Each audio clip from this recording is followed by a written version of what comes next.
Sports is on the air.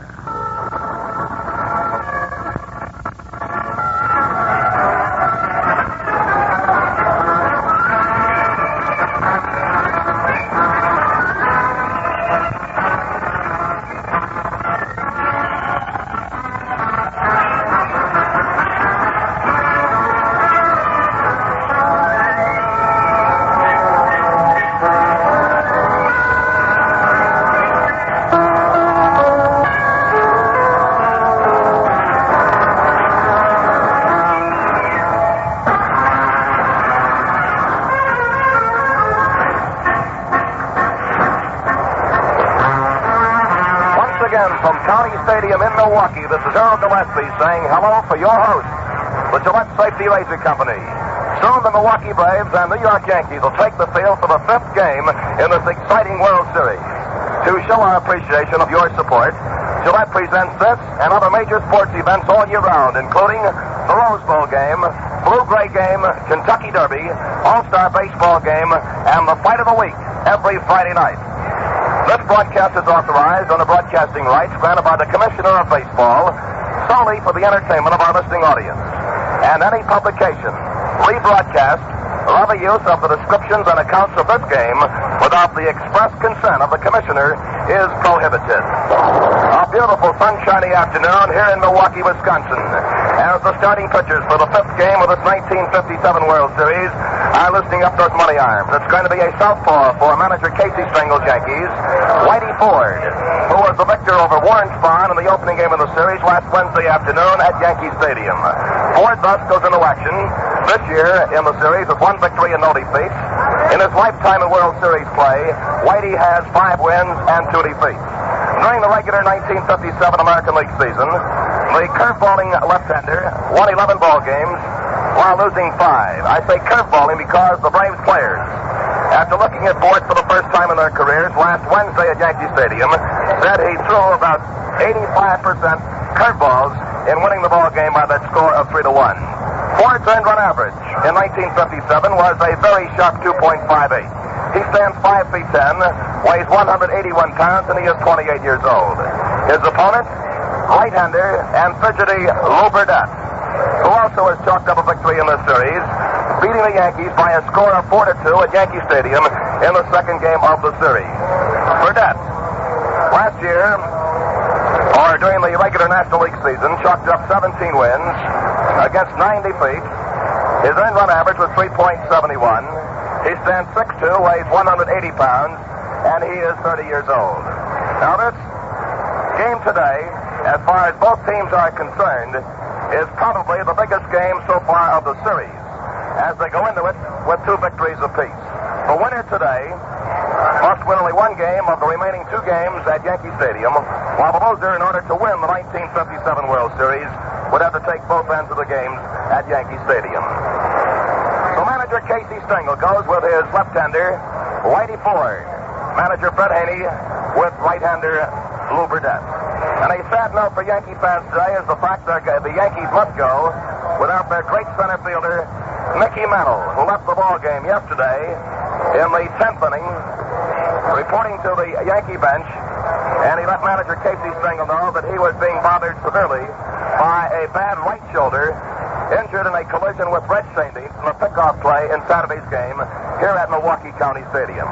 So there has been a very definite change in that Yankee lineup, with Mickey Mantle out of there and Tony Kubek, who has played third base and left field, and who so far has been the batting star of the series, being shifted over to center field, replacing Mickey Mantle, and the older veteran, Enid's Country Slaughter, back in left field for Casey Stengel. We have a very beautiful afternoon. The weatherman certainly has cooperated wholeheartedly in the 3 games at Milwaukee, Wisconsin. The temperature today is 62 degrees. Humidity is 57%. The wind is blowing out of the northeast and blowing at 12 miles an hour. If anything, it will help the long ball hitting left-handed batter. Now the starting lineup for the New York Yankees. It'll be Hank Bauer in right field, Tony Kubek in center field, Gil McDougald at short, Yogi Berra catching, Enos Slaughter in left, Playing at first base, Jerry Lumpy at third base, Jerry Coleman at second base, and Whitey Ford, the pitcher. For Milwaukee, Red Sainting at second base, Johnny Logan at short, Eddie Matthews, one of the big heroes of yesterday's Milwaukee victory, playing at third base, Henry Aaron in center field, Joe Adcock at first base, Andy Patko in right field, Wes Covington in left, Joe Crandall catching, and Lew Burdette is the pitcher. Now, a very quick resume of the first 4 games of the series. Last Wednesday at Yankee Stadium, it was Whitey Ford against and over Warren Spahn 3-1. On Thursday, Lew Burdette beat Bobby Shant 4-2 to even the series at 1 victory apiece. On Saturday afternoon, the New York Yankees pounded out a 12-3 victory over Milwaukee, with right-hander Don Larson picking up the victory, Bob Buell taking the loss. Yesterday, by far the most exciting game of this series, and one of the most exciting games witnessed by many of the veteran writers and broadcasters who have covered World Series for many years, went to Milwaukee in 10 innings, 7-5 on a dramatic home run by Eddie Matthews in the last half of the 10th inning. Fans, the 1957 World Series is being brought to you from County Stadium in Milwaukee. This is John Cameron Swayze with news of a significant advance in the science of writing. In my years of news reporting, I've had many a pen stop writing just when I needed it most. You've probably had the same trouble. Chances are you weren't out of ink. The ink was simply clogged. Ink clogging, you see, is the major reason most ball pens stop writing. After years of research, Papermate has discovered an exclusive new ink formula with an amazing additive called Flogen that ends ink clogging. Because of its remarkable lubricating and anti-clogging properties, Papermate's new ink formula with Flogen writes all the time and every time, even on hard-to-write surfaces such as checks, glossy photos, even glass. So get smooth, dependable writing. Get a Papermate, the only pen that has the exclusive new ink formula with amazing Flogen. You can still buy the new Papermate Piggyback Capri at no increase in price.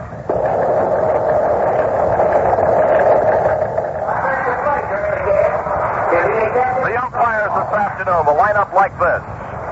Joe Paparella of the American League behind the plate. Jocko Conlon of the National League at first base. Phil McKinley of the American League at second base. Augie Donatelli of the National League at third base. Frank Sikori of the senior circuit will be down the left field line. And Nestor Shilak of the American League down the right field line. Another capacity crowd. And they still move into their seats here at County Stadium. And one of the oddities so far of this 57 World Series is the fact that on Saturday and Sunday, the total number of fans out here was the same. On Saturday, 45,804. On Sunday afternoon, 45,804. And the 4 games played today, a total attendance of 226,286. A closer look at the boys who will be holding the national spotlight this afternoon. Lew Burdette, who had a hot streak from July the 7th to September the 4th, winning 9 games and losing 1 in the National League race. He was 5-1 against one of the National League's really tough ball clubs this season, Cincinnati. A very strong lineup, and especially tough against the right-handed pitcher. Lew won the second game of this year's World Series, October the 3rd, at Yankee Stadium, 4-2. He allowed the New Yorkers 7 base hits. He walked 3 and struck out 5. Both runs scored by the Yankees were earned. Whitey Ford won the first game of the World Series, October 2nd, at New York, defeating the Braves 3-1. He allowed Milwaukee 5 hits, walked 4 and struck out 5. The Braves' run was earned. His series record is now 5 victories and 2 defeats for 5 classics. Back in 1950 against the Phillies, he had 1 victory against no defeats. In 1953 against the Brooklyn Dodgers, no wins and 1 loss. In 1955 against the Dodgers, 2 wins and no defeats. And last year against Brooklyn, Whitey Ford won 1 game and lost 1. So, as a total in series competition, the great Yankee left-hander, who was bothered very much early in the 1957 season by a sore left shoulder, and that soreness moved down to the left elbow, he has worked 54 and 2/3 innings in World Series action. He has allowed 48 base hits, 17 walks, and 21 runs, of which 16 have been earned, and he has struck out 37. And his earned run average in World Series competition a brilliant 2.62. So we go to the fifth game of this fall classic. As I mentioned earlier, both teams cognizant of the fact that this is the big game. As the Braves must move back to the American League ballpark, Yankee Stadium, they, of course, are gunning for this one, as are the New York Yankees. As the team who wins will have only one of the remaining two games to win the 1957 World Series. Now, the umpires are moving to their positions as manager Casey Stengel and manager Fred Haney have handed in their official batting orders. The members of the United States Army Color Guard participating here at today's flag-raising ceremony, now assembling down along the left field foul line, are wearing the new Army green uniform. And incidentally, today marks the first day that Army greens are being worn by soldiers throughout the far-flung Army.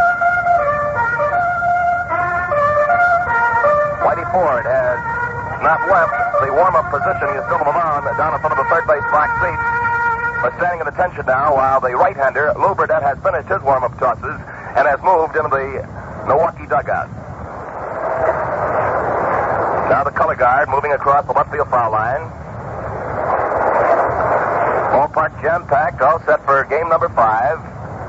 Whitey Ford against Lew Burdette, and incidentally, one of the big heroes yesterday for Milwaukee was third baseman Eddie Matthews, who, going into the fourth game of the series, had gone hitless in 8 times at bat.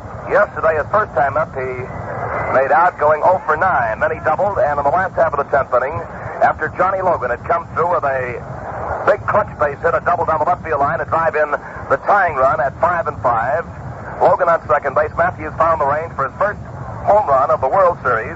He had hit 32 during the regular campaign, and the Braves won a very exciting ball game out here, 7-5 in 10 innings. That was the game in which Warren Spahn had the 4-1 lead with 2 outs in the top half of the 9th inning, but the Yankees, who never say die, came up with a couple of base hits by Yogi Berra and by Gil McDougall, and then the first baseman, Elston Howard, who had been hitless, hit a long home run on a 3-2 pitch with 2 outs in the left field seats to tie the game at 4-4. And now here is Marvin Moran leading the fans out here in the singing of our national anthem. Let's join him.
WGY, WGFN, Schenectady.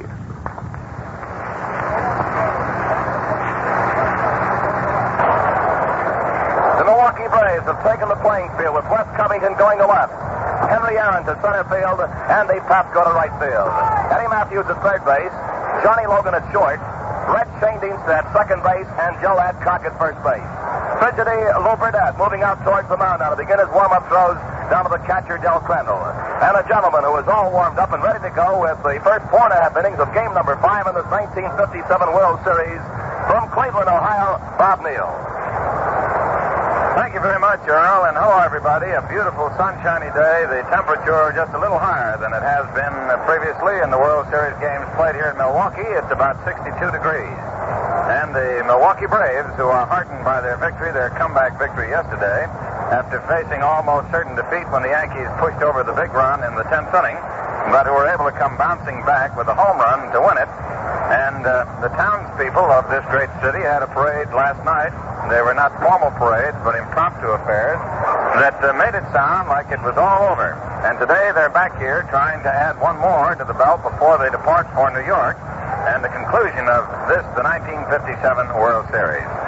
Lew Burdette is out there taking his warm-up tosses to Del Crandall. They're making a list this morning of the innings that have been played in the previous 4 games, and I have found that in the first inning, the Yankees of the previous 4 games have scored a total of 4 runs.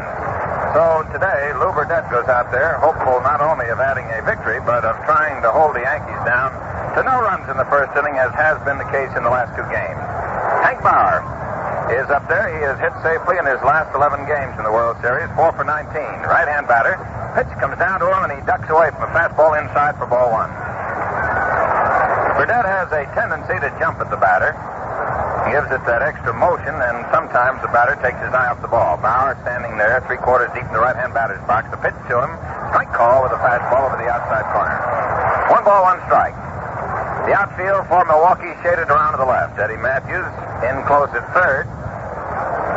And the outfield for Milwaukee has Covington in left, Aaron in center, Papsko in right. With Matthews at third, Logan at short, Shane Deans at second, and Adcock at first. The pitch comes down. A little looper hit out in the left field. Coming hard is Covington. The ball dropping in front of him for a base hit. So Hank Bauer starts things off for the Yankees with a looper hit out in the left field. And in there for a base hit. And the Yankees get their first hit off Lew Burdette here in a rather crucial game in which the Yankees today will have 6 left-handed batters in their lineup, 3 right-handers. Kubek, batting from the left side, has played third base, has played left field, and today is playing center field. Yesterday was moved over to center field when Mickey Mantle was removed for Enos Slaughter. Kubek has 7 hits and 17 times at bat. Strong lad. The pitch by Burdette is a fastball strike. There is a left-hander working in the Milwaukee bullpen already, and that's Taylor Phillips. So Fred Haney is not wasting any time. The wind is blowing in from left field.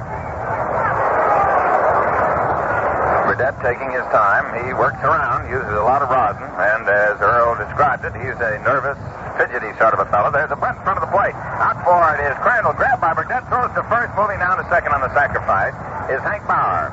So Kubek, who bunted safely in the series, now finds himself moving a runner along the second. And the ball taken by the pitcher, Lew Burdette. The throw made to Joe Adcock, and it's a 1-3 out with Bauer moving to second on the sacrifice. So the outfield is pulled around to the left now as Gil McDougall stands in there, 3 hits and 13 times at bat, batting .231. Bright sunshine makes a big glare bouncing off that infield. Pitch by Burdette to McDougall, a right-hand batter, is blown inside for ball 1. Gill with 3 for 13 with a .231 average, a right-hand batter. He'll be followed by Berra, Slaughter, Simpson, Lumpy, all left-hand batters.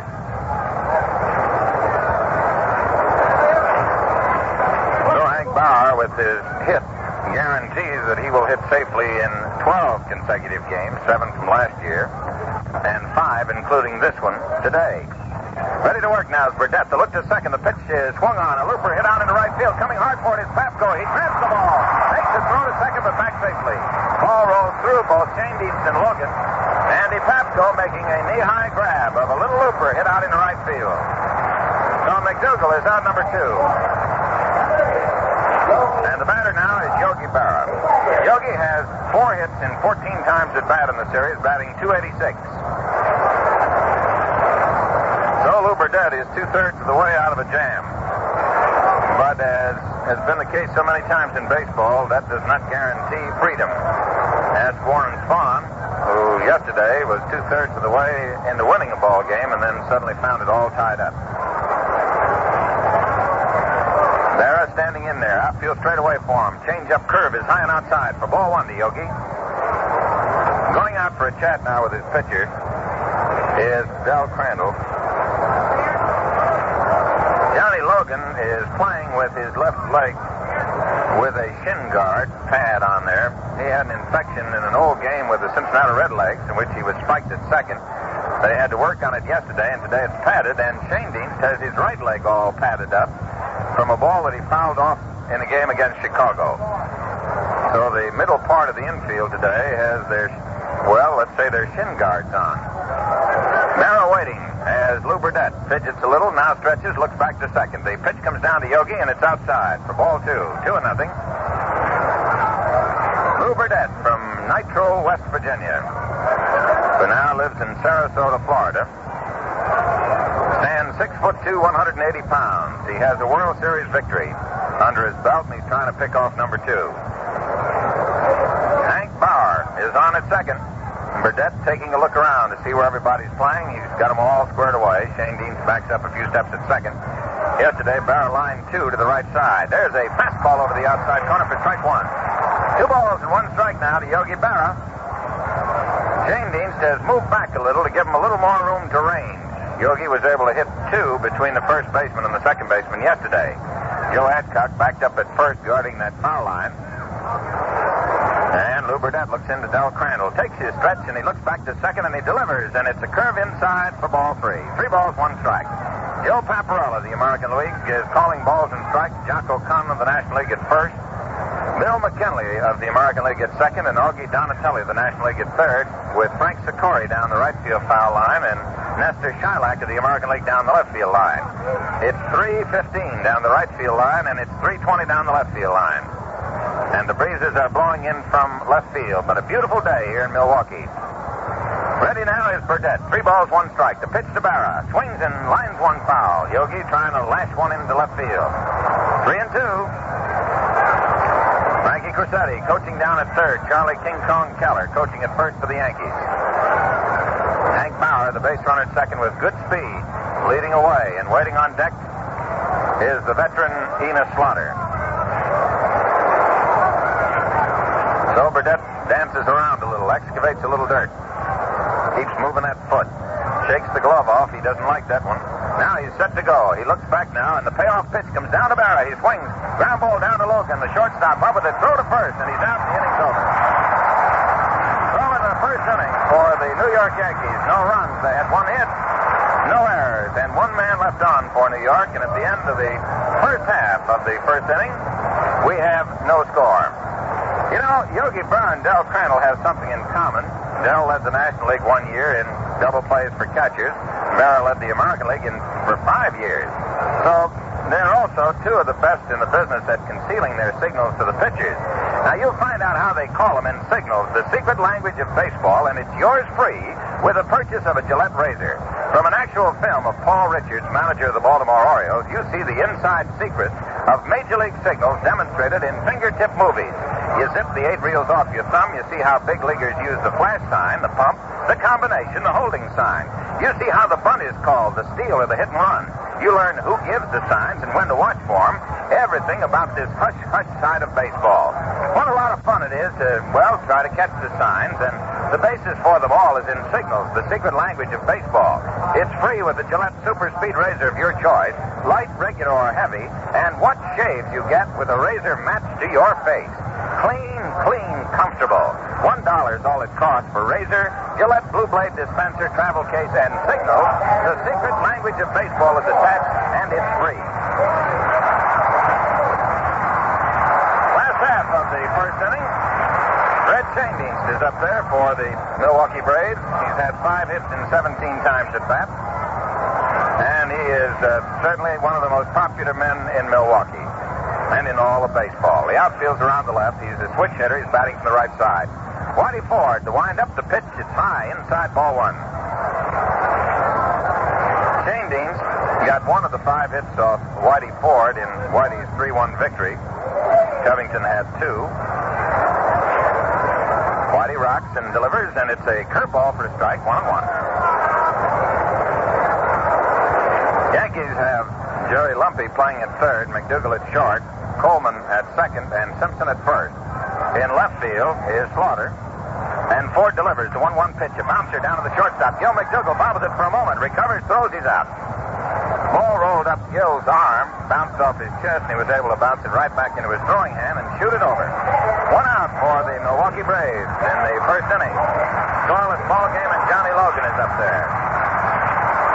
As Johnny moves into that right-hand batter's box, you can notice that his left leg does appear larger with that shin guard in there. Johnny with 4 hits and 14 times at bat in the series, batting .286. Pitched by Ford to him, a fastball over the outside corner for a strike.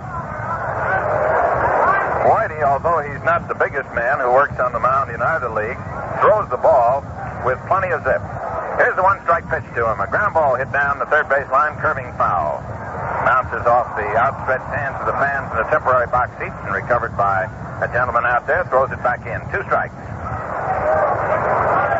Ford can pump that ball, and he has that surprising fastball. He's 5'10", 181-pounder from Glen Cove, New York, and his birthday is in the month of October. A lot of October birthday boys. Fastball inside. 1 ball, 2 strikes now to Johnny Logan. Nobody on for Milwaukee. 1 out and no score. Big hole open in right center field as Kubek is shaded over in left center. Jerry Coleman, the second baseman, shaded over near second base, and the left side of the infield backed up. Here's the 1-2 pitch. Fastball outside. 2 balls, 2 strikes now to Logan. Donnie Ryan, the third base coach, watches as Logan grabs a handful of dirt, flexes the back muscles, and steps back in. Whitey Ford looking into Yogi Berra. Starts into his windup, and here's the 2-2 pitch to Logan. Swings on a fastball, slices it foul downstairs. So Logan may have had a little idea of slapping that ball into right field.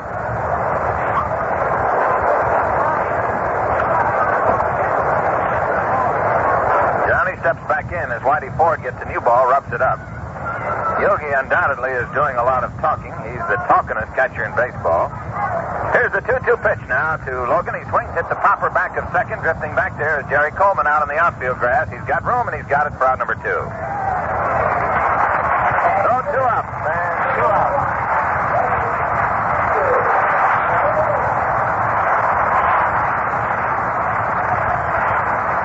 Two balls and 2 strikes suddenly becomes a pop-up to the right side and grabbed by Jerry Coleman. And the batter's Eddie Matthews, who certainly got a well-deserved reception from his fans for his great performance yesterday.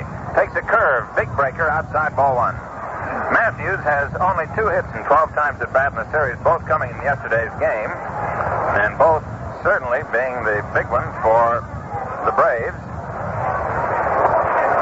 Ford stands out there. He has 2 out in the last half of the first inning. He's pitching now to Matthews, left-hand batter. The next pitch to him, a curveball, is outside and low, ball 2. 2-0. Whitey Ford, a little disturbed with himself for his lack of control, moves around, sets a new sight. He winds, and the 2-ball pitch is a strike. Fastball over the outside corner, just under the letter. 2-1 now to Matthews. Eddie has that left foot right on the back restraining line. Wind up by Ford, delivers to Matthews. A strike with the fastball, 2-2.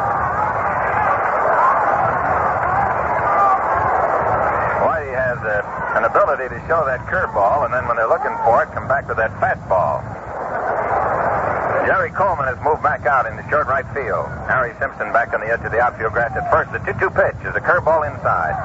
3 balls, 2 strikes now to Eddie Matthews. On deck is Hank Aaron. We have a scoreless ball game, 5th game of the 1957 World Series, and the Braves and the Yankees find themselves all tied up. And after today, back to New York. And the conclusion of this, the Great Fall Classic. Ford is looking for the sign, reads it. Here's the wind-up payoff pitch to Matthews on the way. Takes low, ball 4. So Whitey Ford gives up his first base on balls. And as the Yankees had a man on in the first inning, Hank Bauer, who singled, Eddie Matthews gets on with a base on balls. And it brings up Hank Aaron. Ford's winning performance, he walked 4. That's Eddie Matthews' 7th walk in the series. Leads the way. Simpson holds against him. There in the right-hand batter, the pitch by Ford, a fastball in close for ball 1. The outfield field is straight away for the Yankees. Hank Bauer was telling me that right field here in County Stadium is a little difficult in the early innings. You don't see the ball leave the bat. Pitch is swung on. A liner hit out to left field. Coming in for it is Enos Slaughter, and he grabs it. So Hank Aaron lines to Enos Slaughter in left field. And in the first inning for Milwaukee, no runs, no hits, no errors, one man left on. At the end of one inning of play, the score, Milwaukee is nothing and New York has nothing. This is Westbrook Van Boris with news from Papermate of a significant advance in the science of writing. In my years of news reporting, I've had many a pen stop writing just when I needed it the most. You've probably had the same trouble. Chances are you weren't out of ink. The ink was simply clogged. Ink clogging, you see, is the major reason most ball pens stop writing. After years of research, Papermate has discovered an exclusive new ink formula with an amazing additive called Flogium that ends ink clogging. Because of its remarkable lubricating and anti-clogging properties, Papermate's new ink formula with Flogium writes all the time, every time, even on hard-to-write surfaces such as checks, glossy photos, even glass. Get a Papermate, the only pen that has the exclusive new ink formula with amazing Flogium. The Papermate Piggyback Capri is still just $1.95.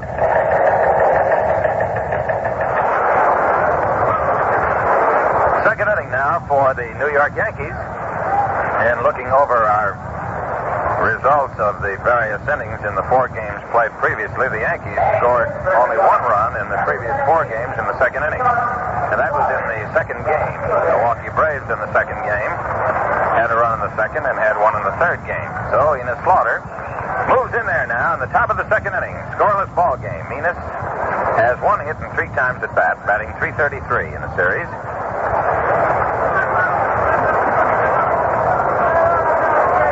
Outfield is straight away. Eddie Matthews fairly close at third against this left-hand batter. Wind up by Burdette and the pitch to Slaughter. Swings, hits a bounce to the right side, moving over Shane Deans. Can't get it, base hit. In the right field. Shane Deans rolled over on the outfield grass. Base hit for Slaughter. He's on at first. So the Yankees opened in the first inning with a single. They had the runner sacrificed to second. And then the Milwaukee Braves were able to hold them there.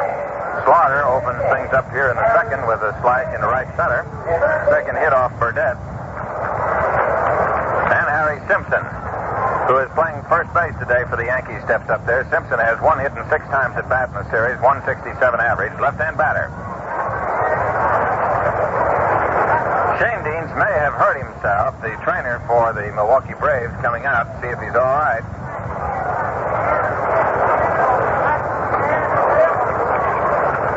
Fred is now stretching his knees to make sure that he's all right. Mantle is out of the lineup for the Yankees. And Shane Deans, the man who was involved in the collision with him, now says he's all right.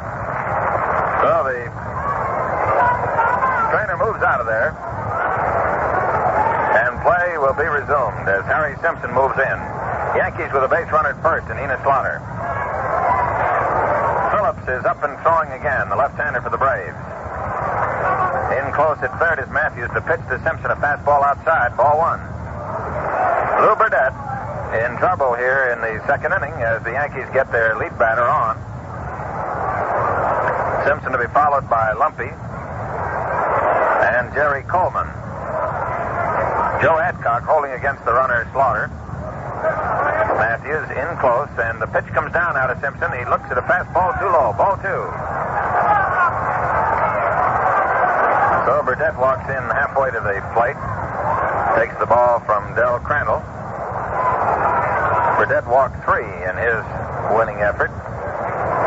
Gave up 7 hits and struck out 5. He's ready to work, takes the stretch, looks to first, delivers, and it's outside, ball 3. 3-0.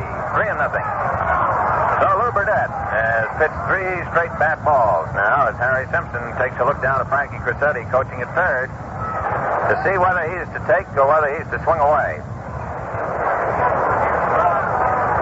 Simpson with a very close stance, a reverse of Joe Adcock of the Braves. Left-hand batter. The pitch is a strike with a fastball just above the knees on the inside corner. 3 balls, 1 strike. And again, Simpson looks down. Crissetti touching his elbow, hooking up the sides of his trousers, touching the peak of his cap. Burdette looking in as Crandall goes through his signs. Lew nods his head, looks to first. Here's a 3-1 pitch. There goes the runner. A swing, a ground ball foul. Slaughter had taken off, and the hit and run apparently was on. Slaughter moving with the pitch. Simpson swinging and fouling it off. So it's 3 balls, 2 strikes, and Enos Slaughter comes back to first. Nobody out. The Yankees batting here in the top half of the second inning. And the pace a little slower as Lew Burdette, who is in no hurry to rush into any trouble, stands out there concentrating on every move that he makes. He looks to first. Slaughter leads away. 3-2 pitch comes down. A swing and a miss. Throw down to second, and Logan puts the ball on Slaughter, and he's out. So Harry Simpson strikes out. And Del Crandall, who led the National League double plays for a catcher back a few years ago, throws down to the shortstop to get Enos Slaughter. So instead of having a man on and 1 out, it's now nobody on and 2 out. And here comes the manager of the Milwaukee Braves, Fred Haney, and he's going to take Shane Deans out of there. Probably figures that it's better to have Shane Deans out of there and Felix Mantilla in to play second base with this game, the 5th game, rather than play Shane Deans today and possibly jeopardize the possibility of Shane Deans continuing in the series after today. So, Red Shane Deans, the big man for the Milwaukee Braves, is out of the ball game. And in there is Felix Mantilla, who performed in a tremendous way for the Braves during the regular season. Batter now is Lumpy, and the first pitch is swung on right in front of the plate. Crandall grabs it, shoots it down to Adcock. He's out.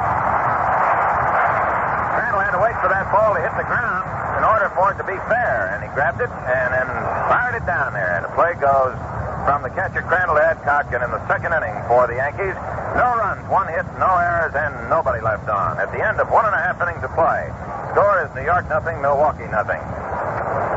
Well, Whitey Ford gets ready to move on out. He's rather quiet, careful gent, and he's trying to conserve his strength. You know, when Whitey fires that blazing fastball of his for a complete game, he's plenty pushed. But after a shower and a refreshing shave, well, he snaps right back. As Whitey puts it, a clean Gillette shave makes you feel like a new man. And that's for sure. Try a Gillette Super Speed Razor, light, regular, or heavy, that's matched to your face. You'll find out, if you don't know now, how a clean, comfortable shave gives you a lift. Choose the light Gillette Super Speed if you have a lighter beard, the regular if you have an average skin and beard, or if you have a heavy beard that's hard to shave, get the heavy. One has the precise blade edge exposure, edge angle, and weight to match your skin and beard. And right now, when you buy your Gillette Super Speed Razor, Gillette Blue Blade dispenser and travel case at the regular price $1, you get absolutely free Signals, the secret language of baseball.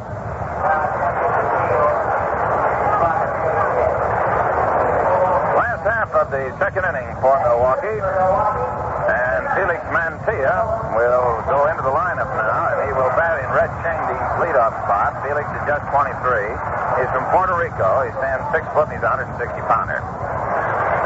In the last half of the second inning for the Braves, it'll be Joe Adcock leading off, right-hand batter. Adcock has 2 hits and 12 times at bat, however, has not had any extra base hits. Pitch by Ford, a swing and a grounder foul, rolling down to the third base coach, Connie Ryan.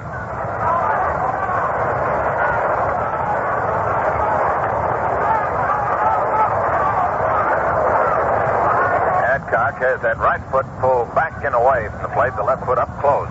Very much a closed stance because he has to swing over his leg. Here's the pitch. He swings it, bounces down the third baseline. Slow roller coming in. His Lumpy fires it across, and he's out by a step. Nice play by the third baseman for the Yankees, Jerry Lumpy. And there's one out in the last half of the second inning. Batter now for the Milwaukee Braves is Andy Pasco. He's had 1 hit and 10 times at bat in the series. He's batting 100.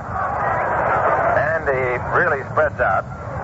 Looks at a curveball, high and outside, ball 1. The outfield is split, pulled around the left, with Slaughter in left, Kubek in left center, and Bauer in right. Jerry Coleman is playing almost back to second, the left side of the infield pulled around. Outside with a curve, and it's ball 2. So the Yankees are playing Andy Pasco as a strictly pull hitter. Whitey Ford moves back of the rubber, takes a little walk back down off the mound with a 2-ball, no-strike count to Andy Papko with 1 out in the last half of the second inning and no score. Ford has allowed only 1 Brave to get to first, and that was on a base on balls. A swing and a sliced foul. And it's now 2 balls, 1 strike to Papko. Fans sitting down in the back seats to the left and the right of the Milwaukee dugout get a lot of souvenirs from these right-hand batters who pile them off. 2-1 pitch. Swung on. A line drive hit out in the left center field. It's going to drop in there for a base hit. And that's the first hit off Whitey Ford. So the Braves get a man on with 1 out. As Andy Papko, the veteran, strokes a single into left center field. And up now is Wes Covington. Covington, who was a big man for the Braves in the first 2 games, getting 4 hits in 8 times at bat, has not had a base hit since the series has moved back to Milwaukee. So Covington, batting .267, a left-hand batter, bends way over at the waist, stands deep in the box, waits now as Whitey Ford, the left-hander, looks to first and delivers. Fastball, strike 1 call, over the outside corner at the belt. The outfield playing straight away. Harry Simpson holding against the runner at first, Andy Papko. Whitey Ford stretches, has a good move to first. Delivers now a curveball that's too high. 1 ball, 1 strike.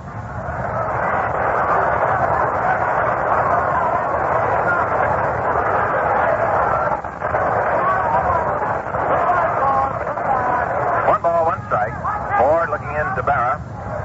Barra keeping his eye as Papko leads away. Ford looks over there, delivers. There's a curve that snaps outside ball 2. 2 balls and 1 strike now. Covington, surprisingly enough, a left-hand batter against a left-hand pitcher, has 2 of the base hits that Whitey Ford gave up in the first game, 2 of the 5, and had 2 for 4 against Whitey. 2 ball, 1 strike pitch is swung on. Popper to the left side, backing up is Lumpy, the third baseman, and McDougal moves over. The sun bars are coming, and McDougal grabs it in foul territory. Lumpy got under the ball, and then all of a sudden apparently called McDougal in on it. McDougal moved over to grab it. So Covington fouls to McDougal. 2 out for the Braves. Runner at first base, and Del Crandall the batter. Del has 2 hits and 12 times at bat, batting .167. Last half of the second inning, no score. Yankees have 2 hits. The Milwaukee Braves have but 1 off Whitey Ford. Outfield is pulled around the right. They're leaving the right side of the infield wide open for Dell. Swings and hits a bounce to the left side. Coming in is Lumpy. Charging the ball, shoots it across, and he's out. So the third baseman, Jerry Lumpy, moves in on that ball, throws over to Simpson, and in the second inning for Milwaukee, no runs, 1 hit, no errors, 1 man left on. At the end of 2, the score, New York nothing, Milwaukee nothing. Do you really want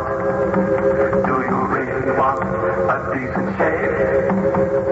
Do you really want a decent shave? Then shave with the blade that's a razor by Gillette. We now pause 30 seconds for station identification. They call me Saratoga, the girl from the Vichy Spring. My Vichy is the best in taste, the mixer with that extra zing. Look for the yellow label, insist on the genuine thing, 'cause only Saratoga Vichy comes from the deep dark Vichy Spring.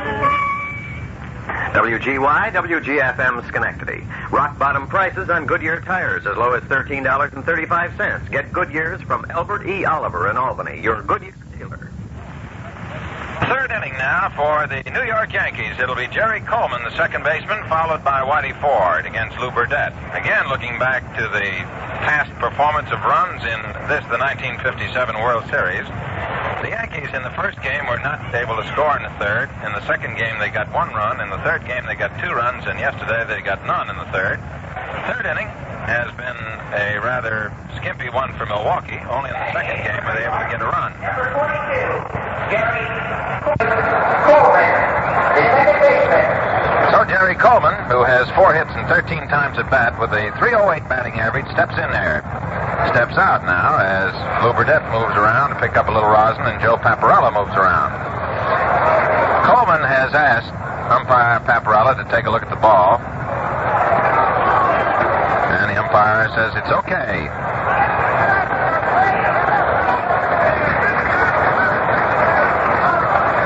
So Coleman is set to go. Right-hand batter.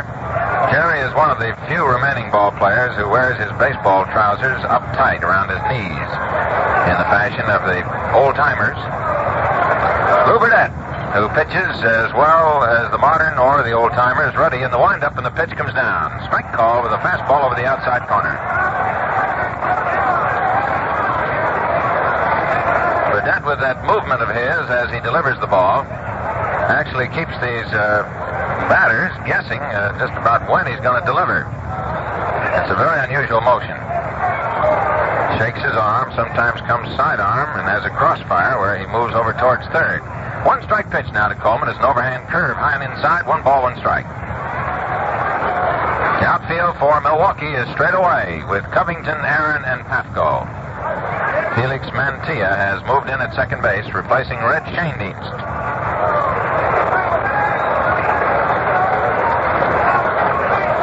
Ready to work now is Lew Burdette.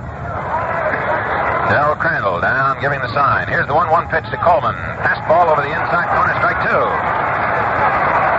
No, Burdette keeps him guessing. He stands back there, looks in, gets himself a little rosin, pops it down on the mound, and toes the rubber. Here's the 1-2 delivery. A swing and a ground ball hit to the right side. Mantilla over, scoops it up, makes the throw. He's out.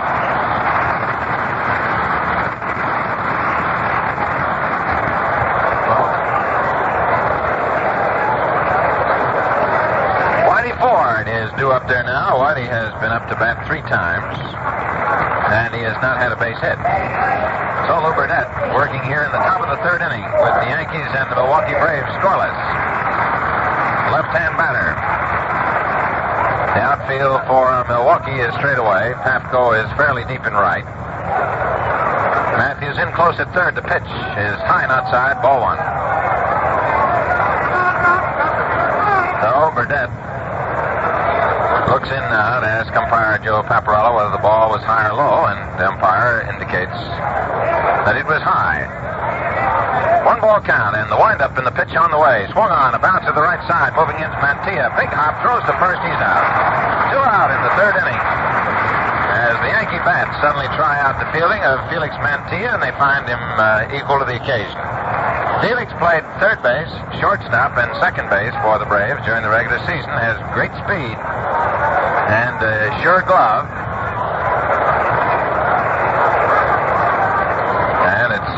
Naturally, a very important point for any team to have great bench strength, and this youngster is one of those necessary members. Hank Bauer, the leadoff batter for the Yankees, who singled in the 1st inning, is up there. Hank standing 3/4 deep in the right-hand batter's box, feet close together. Swings and hits the ground to the left side. Over to his right is Logan, shoots it across, and a high throw, and the runner safe. The throw is into the runner. Adcock moved off the bag to make the grab and took a swipe at Bauer coming by, but he couldn't get him. So the official scorer now must decide whether a good throw would have gotten Hank Bauer or not. And he decides it would not have gotten him, and so Hank Bauer is given credit for a base hit. His 2nd of the ball game and his 6th in the World Series. So Tony Kubek, left-hand batter's up there. Johnny had to go deep in the hole for that ball, backhanded it, fired it across, and with his kind of underarm toss, similar to the one Phil Rizzuto utilized for so many years, a little too late. Base hit for Hank Bauer, 3 for the Yankees. Pitch to Kubek, swings and he misses, strike 1.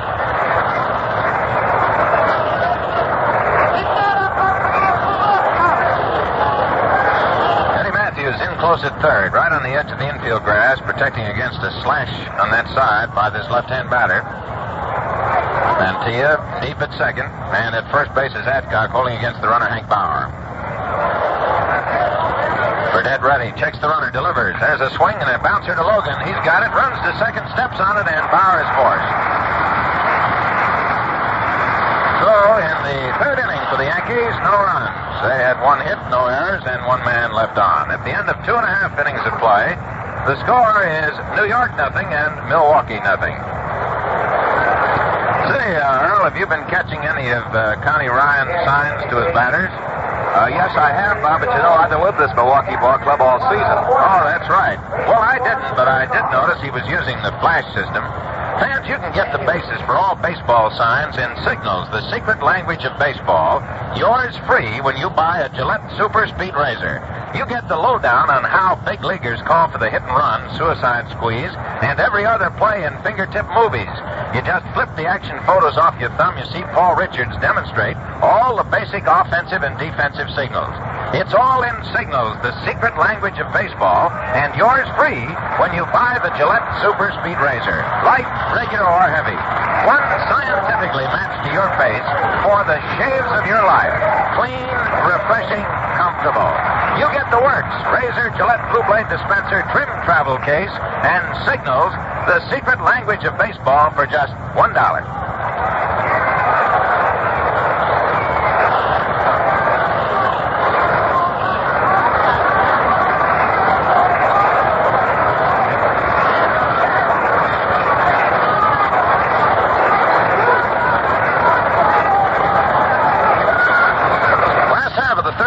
Lew Burdette, the pitcher, steps in there, takes a curve from Whitey Ford, strike one.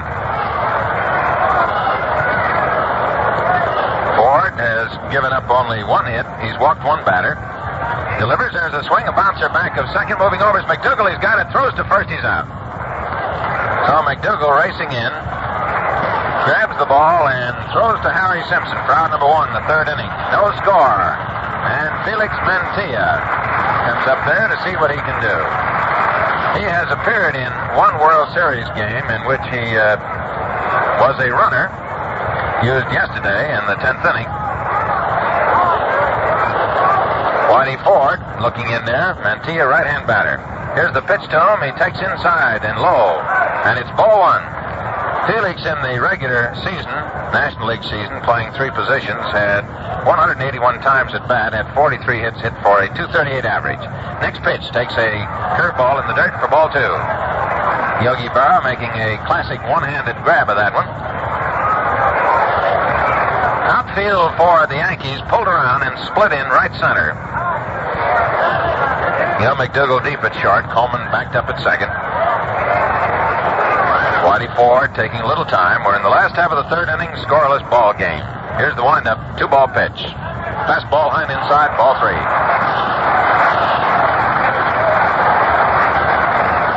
So the Milwaukee fans start to buzz a little. Ford has been nicked for only one hit. He delivers. There's a strike call with a fastball, 3 balls, 1 strike. Mantilla looks down to Connie Ryan once again. Connie calling the signs down there. 3-1, and the windup by Ford, and the pitch on the way. Swings in a bouncer hit near the hole. McDougal grabs it, shoots it across to Simpson. He stretches, he grabs it, he's out. So Whitey gets himself out of a spot after working to a 3-1 count to Mantilla. Gets him to bounce out to Gil McDougal. 2 away for the Milwaukee Braves in the last half of the third inning. Johnny Logan is up there. John popped to the second baseman, Jerry Coleman, in the first inning. He's a right-hand batter. And Ford winds and delivers. A curveball hit out into left center field at 5 ball. And waiting for it is Tony Kubek. Moves in under it and takes it for out number 3. So very quickly in the third inning, the Milwaukee Braves go down in order. No runs, no hits, no errors, and nobody left on. And at the end of 3, it is New York nothing and Milwaukee nothing. Look sharp, feel sharp, be sharp and listen, mister. How you fix for play? How are you fix for play? You better catch. Please make sure you have enough. Cause a worn out play makes you saving mighty tough. How are you fix for play? Gillette,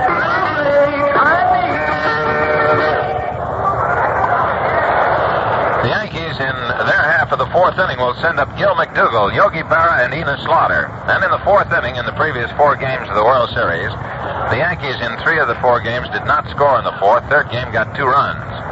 The fourth inning is a big one for Milwaukee, at least was yesterday when they got 4 runs on Hank Aaron's help with a 3-run home run. So this is the beginning of the fourth. And Lew Burdette, who has given up 3 hits, who has walked one, has struck out one, and has not walked a batter, is hopeful of continuing his ability to get these Yankees out even after he gets them on. The Yankees have started every inning by getting the first man on.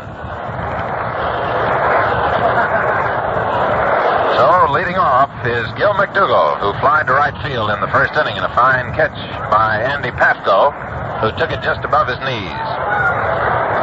Sun shining brightly, and the shadows move out along first base. And at game time, as we started, it was about 62 degrees. I'm sure it's warmer now. Eddie Matthews moves in a step or two off the edge of the infield grass at third. The windup by Burdette and the pitch to McDougall. Takes outside, a fastball, ball 1. Outfield spread out in all fields. Covington very deep in left.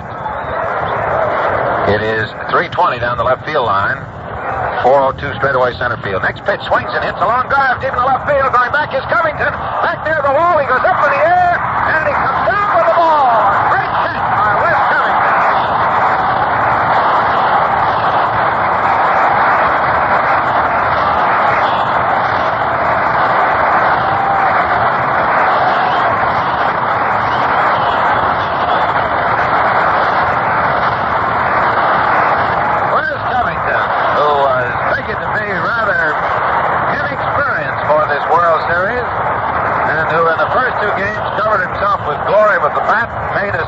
Catch has again come up with the fielding play of the 5th game by going up against the fence out in left center field, making that fence bend and bulge, and stealing from Gil McDougall a home run. Yogi Berra steps up, hits a bouncer down the first baseline, bounces on Hancock, grabs it, and can't get it, and the runner's on. That ball, as Hancock waited for it, played Joe and bounced off his right knee. And as he went to grab for it, he couldn't find the handle, and it's an error. So Yogi's on with an error, charged to the first baseman, Joe Adcock. Well, they'll be talking about that play by Covington for some time to come. That ball was lined out there in the left center field, hit between the 355 and the 394 foot marker, and was way back up there, went up off that fence and made it bulge as he pulled it down and then turned a somersault as the recoil off the fence pushed him back out. That's the second error in the series for the Milwaukee Braves.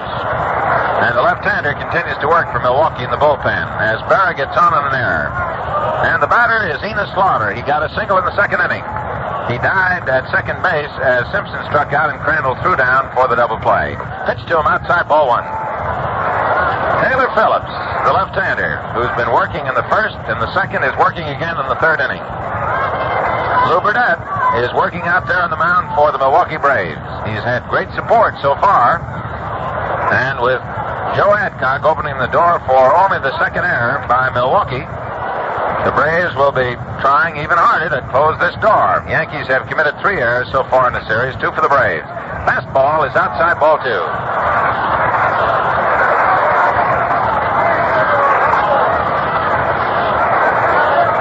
We are now in the top half of the 4th inning here in Milwaukee's County Stadium. 2 balls, no strikes, the count. Enos Slaughter, the batter. And out of fairness to Joe Adcock, I presume it must be pointed out that shadow, which now extends from the stands, covers first base, and would make it a little difficult for a first baseman to actually get a good look at that ball. Yogi leads away, and the pitch is a strike. 2 balls, 1 strike.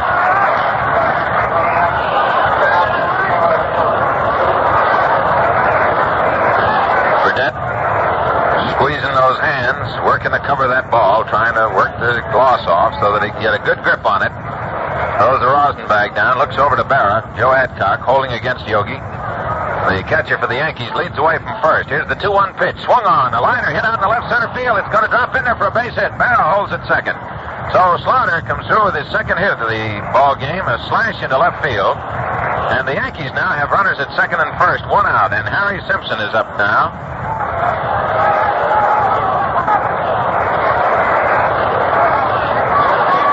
Burdette finds Enos Slaughter perched on first. Yogi Berra standing out there at second. Frankie Crosetti, coaching at third, walks out towards the foul line to motion to Yogi Berra, only 1 out.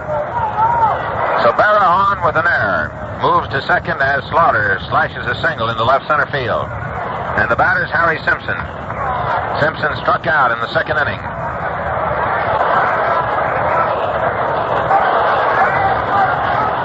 Lauer and Slaughter have all of the base hits off Lew Burdette so far, 4.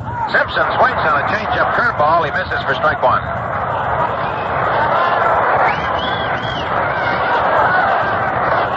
The Yankees have 4 hits off Lew Burdette. Milwaukee Braves have but 1 hit off Whitey Ford, a single by Andy Pafko. Braves have had only 2 men on base, Matthews in the first inning, and Pafko in the second. Ford put him down in order in the third. Simpson standing deep. Burdette checks the runners. The pitch to Simpson. Swings, hits a bouncer to Matthews. He throws to second for 1, and Diaz throws to first, and it is a double play. Matthews made that high grab as Farrell was moving over towards third. Threw to Mancia at second for 1, and the throwback was in time to get Simpson.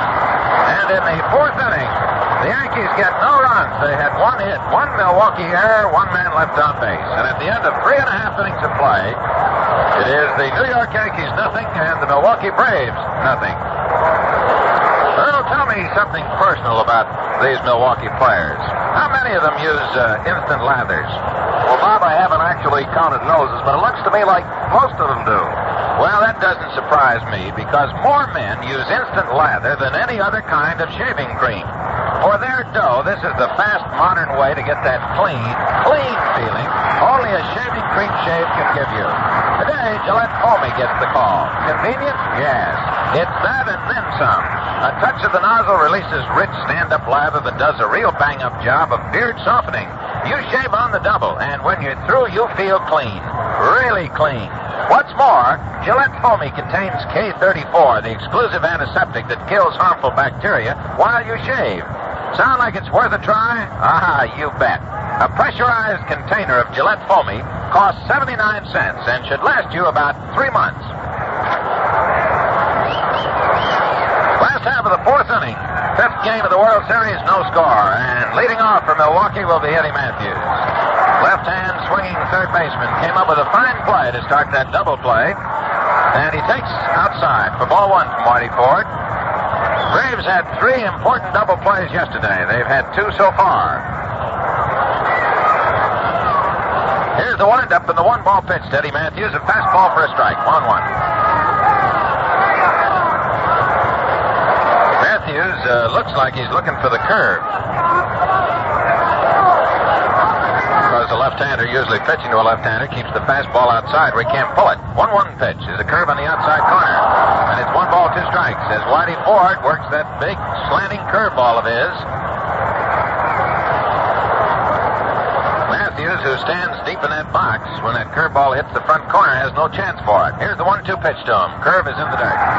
2 balls, 2 strikes. And the fans cheering as the ball bounces back away from Yogi Berra. No damage done, nobody on base. Last half of the 4th inning, 2-2. Eddie Matthews to be followed by Aaron and Adcock as the Braves come up in the last half of the 4th inning. 4th inning has been a good one in the World Series affairs of Milwaukee. Here's the 2-2 pitch, a broken bat, and they swing down the right field line, and it is foul. Eddie Matthews took a big swing, broke his bat. He walks back to the dugout to get a new one with the handle, and the barrel of it rolled out there along the first baseline.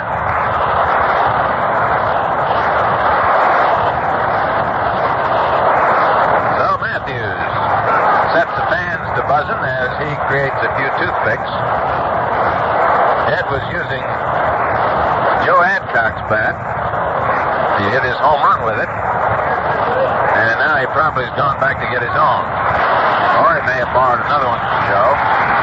Oh, here's Eddie Matthews coming right back. New lumber, and with a 2-2 count.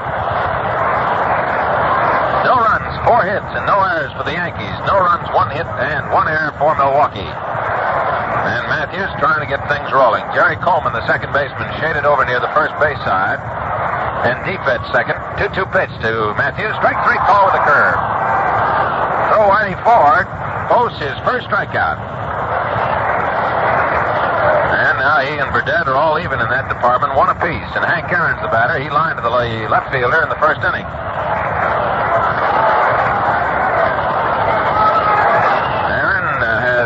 hits in 17 times at bat, including his last time up in the series. Outfield playing straight away.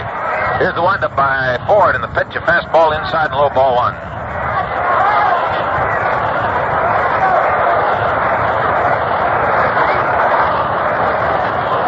Ford looking in for the sign. The windup in the pitch is a fastball over the outside corner for a strike, and it's 1 ball, 1 strike.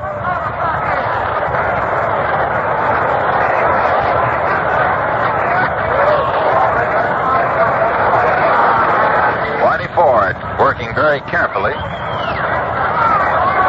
realizing, of course, that these Braves can really spank that ball if you make a mistake. A swing and a foul. 1 ball, 2 strikes as Aaron fouls the ball off his leg.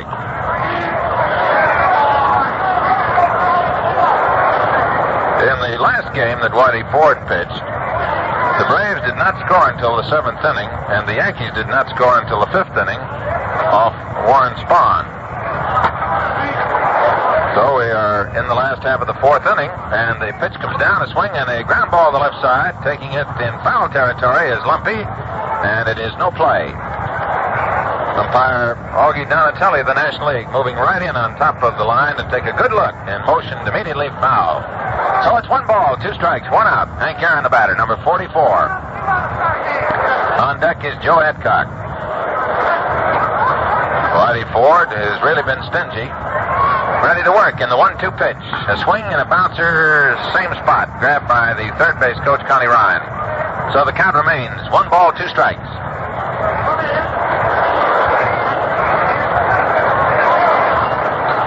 Hank Aaron takes this little pause to put the bat back of his shoulders, kind of stretch his back muscles.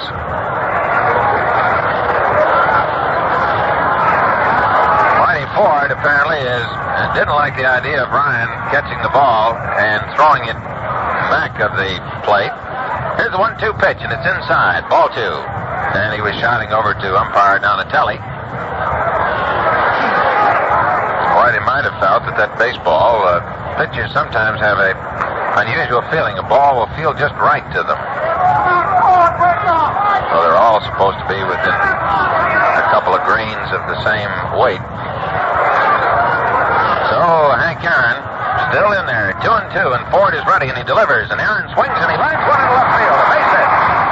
Enos Slaughter plays the ball off his chest, and Aaron makes a stab to go to second and holds up as Slaughter pumps that ball into Gil McDougall. So Hank Aaron hitting that slow curveball. He hit a changeup yesterday for a home run. Ford came in with a big slow curve, and he lines it into left center field for a base hit. And the Braves now have hit number 2 off Whitey.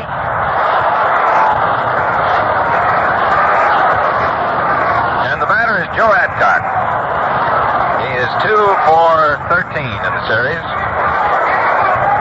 Ford taking a look to first, steps off the rubber. Simpson holding against the base runner, Hank Aaron. The outfield pulled around the left a few steps. Left side of the infield backed up. Whitey Ford looks to first. And delivers now to Adcock, who swings and bounces 1 foul.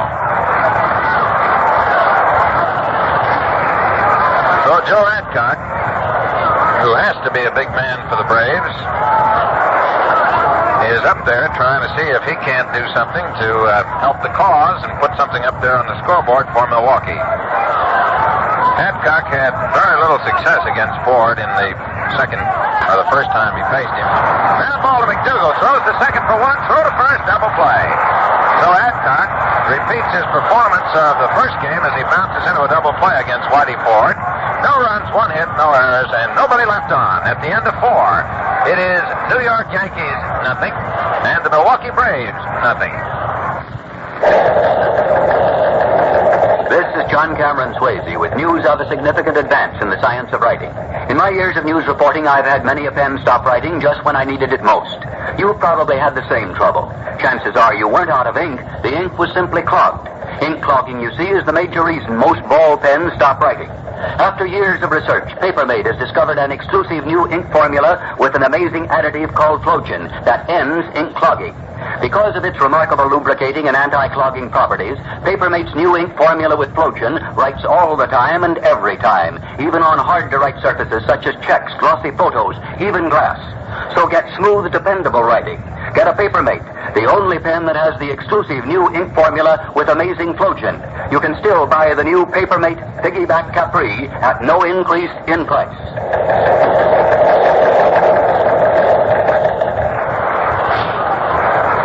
We're ready now to move into the top half of the fifth inning. Burdette will face Lumpy, Coleman, and Ford, as Lew Burdette and Whitey Ford are really locked up here in a tremendous pitcher's battle, with the Yankees getting 4 singles off the right-hander for the Braves. Lew won 17 games in the regular season while losing 9. Whitey Ford has given up 2 hits. He won 11 while losing 5 in the regular season, and both of these opposing pitchers today have won a victory in this, the 1957 World Series. Lumpy, who has been able to get 3 hits in 8 times at bat in the series, looks at a fastball too low for ball 1. Surprisingly enough, Lumpy, a left-hand batter, has 2 of his 3 hits against left-handers. Outfield straight away. Matthews in close at third as Burdette looks into Del Crandall. Here's the windup and the pitch on the way to Lumpy. A curveball outside. And it's 2-ball count. Lew Burdette, number 33, smoothing the dirt out. Now takes the glove off, rubs the ball up.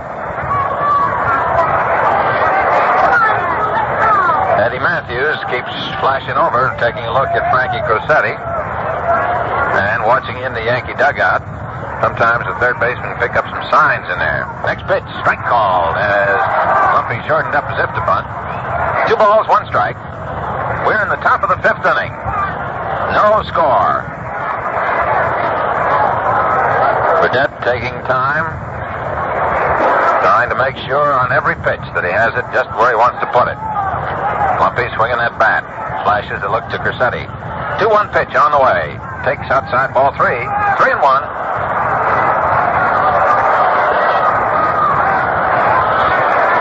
Crosetti whistles down to Lumpy, and Matthews cocks in here attentively, and also gloms an eye over on Crosetti. 3 balls and 1 strike. Here's the 3-1 delivery. Swings and slices 1 foul upstairs. Back of the Yankee dugout, back of third. So it's a 3-ball, 2-strike count.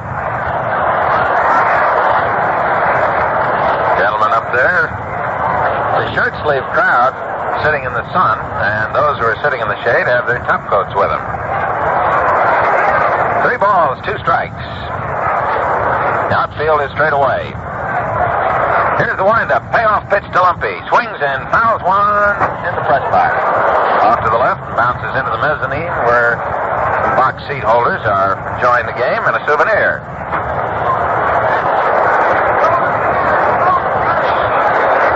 So it's 3-2. Lew Burdette with a new ball.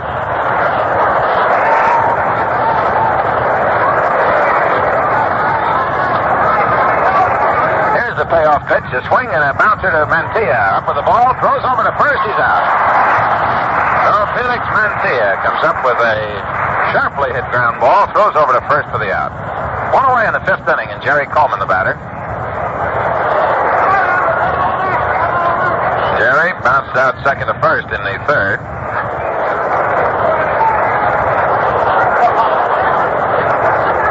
Right-hand batter. Stands deep in the right-hand batter's box. Outfield playing him straight away. Matthews 1 step off the edge of the grass at third. Pitch by Burdette. Curveball high and inside. Ball 1. No runs, 4 hits, no errors for New York. Milwaukee, no runs, 2 hits, 1 error. And we're playing in the top of the fifth inning. Burdette looking to Del Crandall. Starts the windup and delivers. There's a swing on a breaking ball. Looked like it might be a slider, and it's 1-1.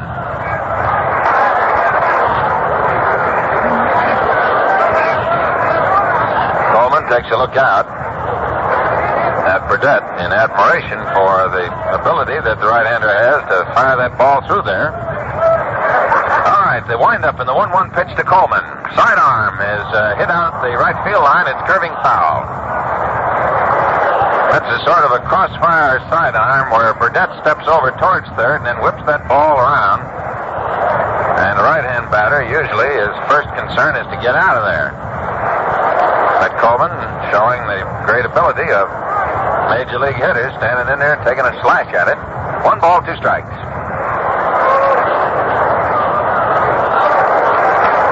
Burdette working very carefully. Here's the 1-2 pitch. Swings in a ground ball, hit the right side. Mantilla over to his left, up with the ball, throws the first, he's out.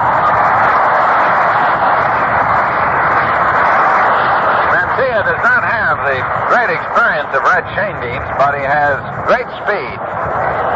And he breaks quickly to his left or to his right.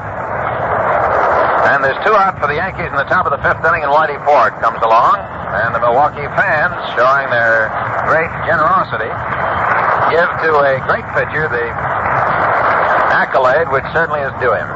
Whitey Ford standing in there. Tries to bunt, misses for a strike. Whitey is pretty cute with that bat. He figured with Mantilla playing very deep, he'd drag one. And he missed the ball. 1 strike. Whitey Ford standing in there. Looks down now to Frankie Crissetti again. Eddie Matthews now watching both Crissetti and Ford. He's moved in about a step closer. Outfield straight away. Wind up by Burdette, and the 1-strike pitch comes down to Ford. Swings and misses, strike 2.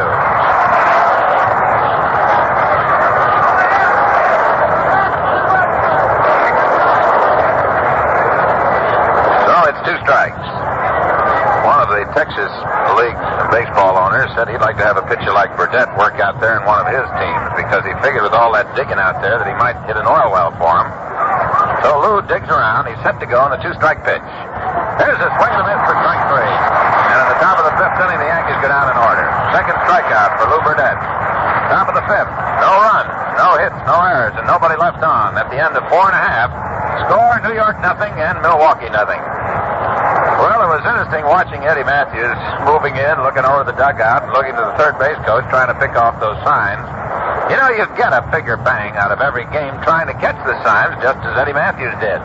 And now you can get the basis for all signs with Signals, the secret language of baseball, yours free with the purchase of a Gillette razor. Here are 8 separate reels taken from actual movies demonstrating baseball's offensive and defensive signs and signals. You riffle them with your thumb, and the fingertip movies of Paul Richards spring to life. First, he demonstrates showing you the pump sign, the combination, the flash.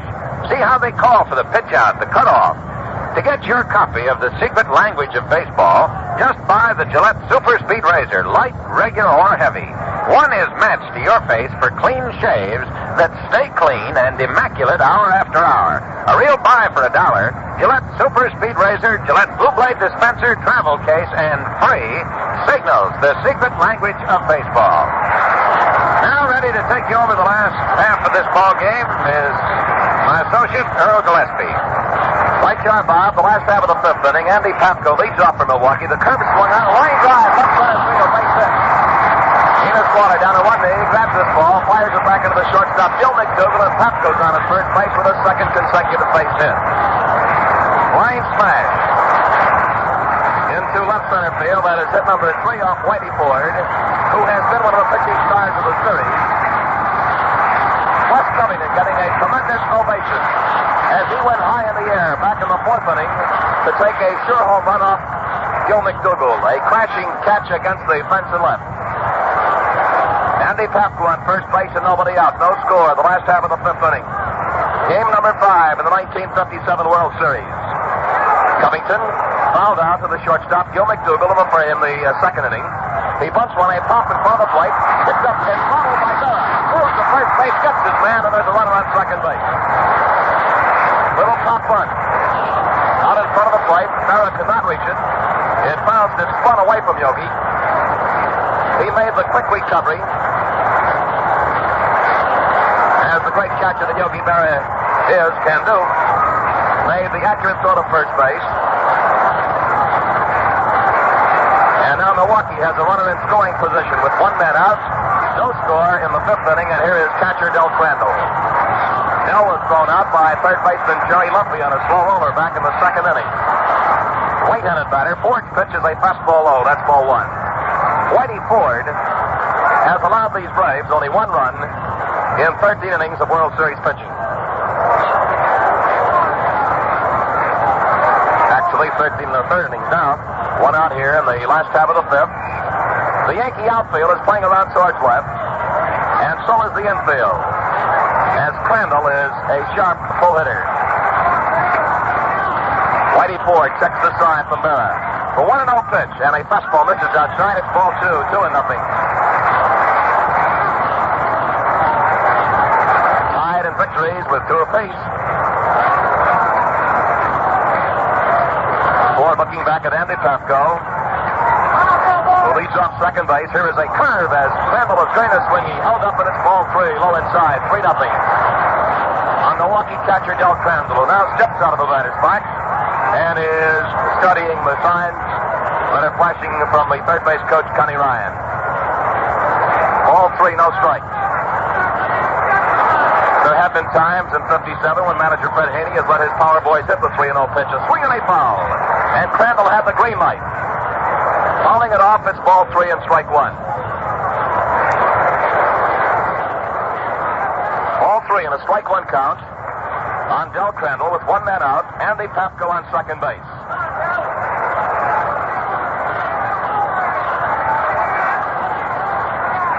Ford delivers a swing and a pop-up in the short left field. Might be trouble. Waters charging hard. He makes the catch. A looping fly ball to short left. Enos Country Slaughter racing in. Makes the catch that is still away, and it brings up the pitcher, Lew Burdette. This is the only Milwaukee base runner to get as far as second base off Whitey Ford. So actually, this is the Braves' first scoring opportunity today. Whitey's allowed 3 hits. Lew Burdette has allowed 4 hits. The Braves have committed 1 error. Their second in the series. The Yankees have no errors. Burdette, who was thrown off with a shortstop, Gil McDougall, steps in the batter's box.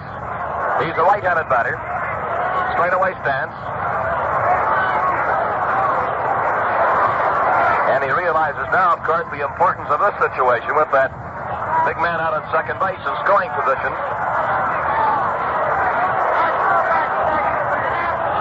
2 outs. Southpaw Whitey Ford into the stretch. Glancing back over the left shoulder, delivers. The curve is swung on and foul tipped, and it's strike 1. Strike 1 count. The wind today out of the northeast is blowing across the outfield from the left field corner to the right field corner. Strike 1 count on Braves pitcher Lew Burdette. The leadoff man, second baseman Felix Mantilla, is in the on-deck circle. Andy Pafko leads off second. The pitch is swung on and missed, and that's strike 2 as Burdette went after Ford's curveball, breaking down and in to a right-handed batter. Strike 2 count.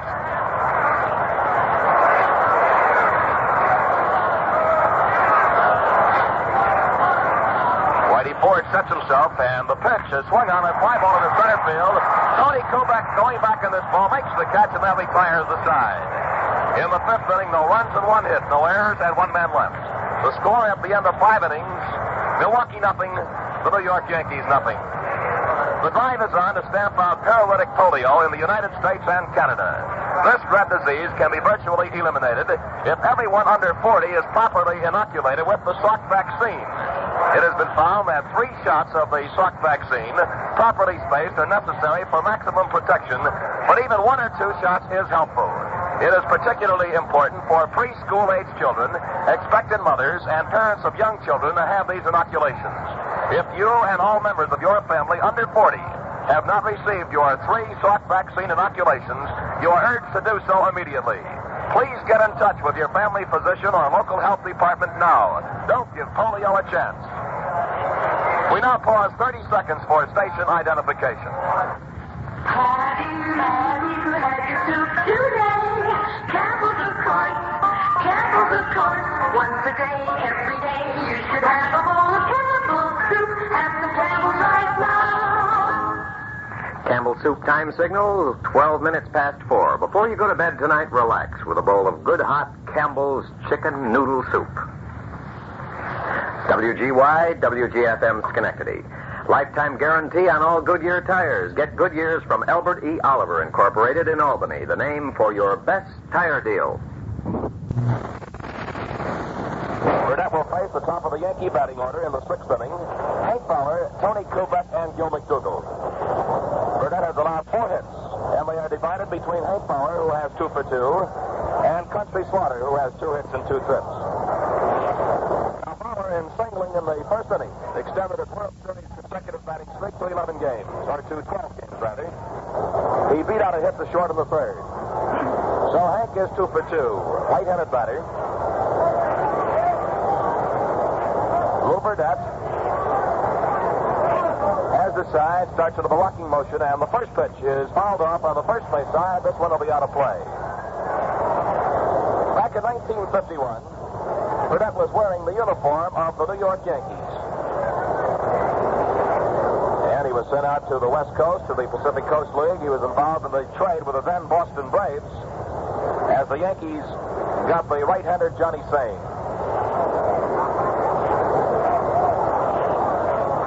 So Burdette goes against his old teammate. Here is a ball to tie, and it's ball 1 and strike 1.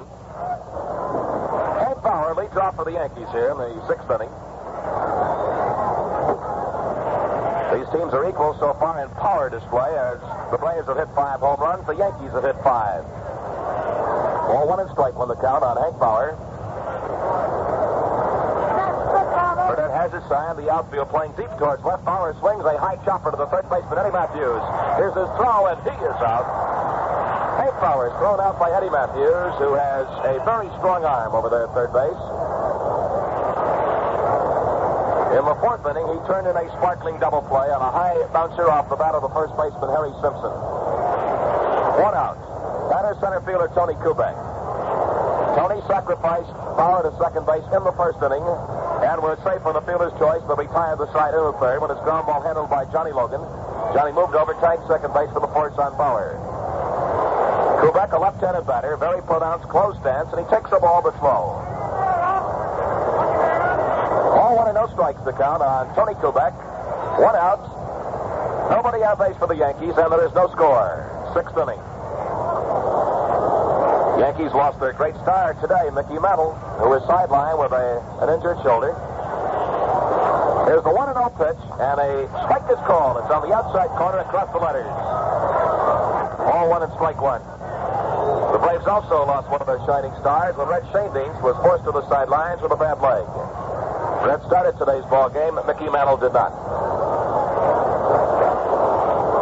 1 man is out. Burdette, a slow, deliberate worker, fires away. Here's a swing, a ground ball to the second baseman, Felix Mantilla. Nice hop. Over to first base. He is out, and that's 2 away in the 6th inning. 2 up, 2 down.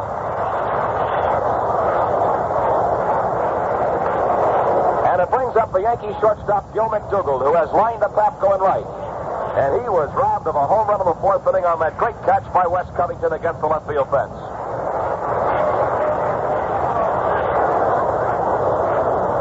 Two men are out.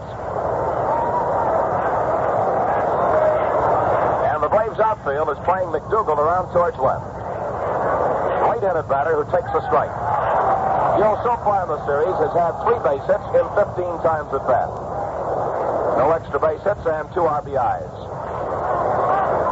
A very steady performer for manager Casey Stengel. A time is called as Gil is having a little trouble with his right eyes. Looks like something flew into it. Strike break out. 2 outs, all set to go. Burdette's sidearm pitch swung on a ground ball to Mancilla's right. He's over, scoops it up. Here's his throw in. Plenty of time, and now he fires aside. 3 up, 3 down.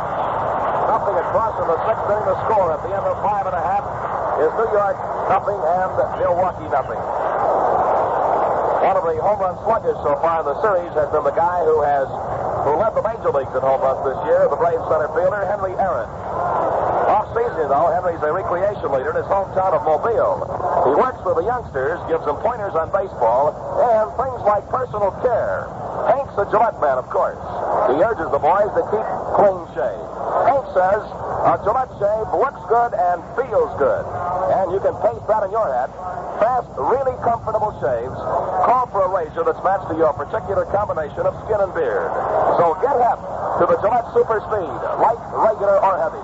One of these three has the precise blade edge exposure, angle and weight to give you the kind of shave that'll really send you clean, easy shaves that last for hours on end.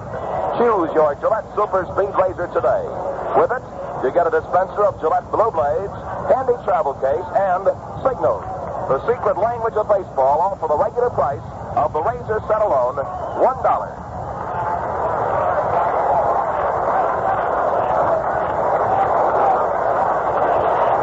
Half of the sixth inning, Milwaukee sends up the top of the batting order.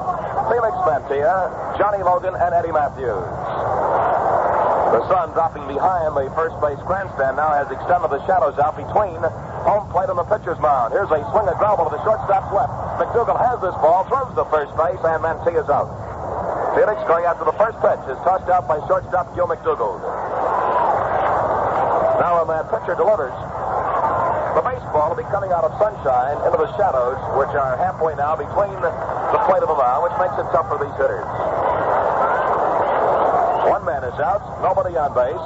Shortstop Johnny Logan, right-handed batter, and he takes a curve strike, change-up curveball, and it's strike one.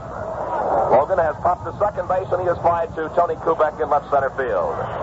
Johnny, one of the really big heroes for the Milwaukee cause yesterday, lined a double down the left field line in the last half of the 10th inning to send across the tying run. And the pitch is low. It's even up at ball one and strike one. His clutch double was overshadowed by the dramatic home run by Eddie Matthews that followed just a few seconds later that won the ball game 7-5 in 10 innings.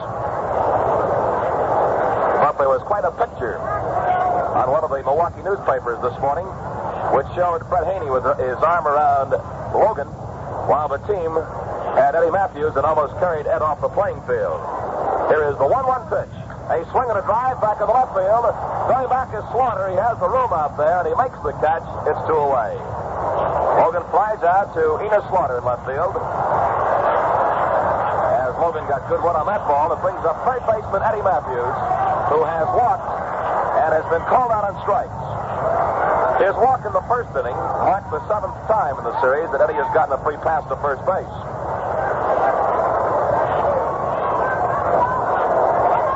In the last half of the 6th inning, no score, and this is the first game of the series that has gone this far without a run being scored.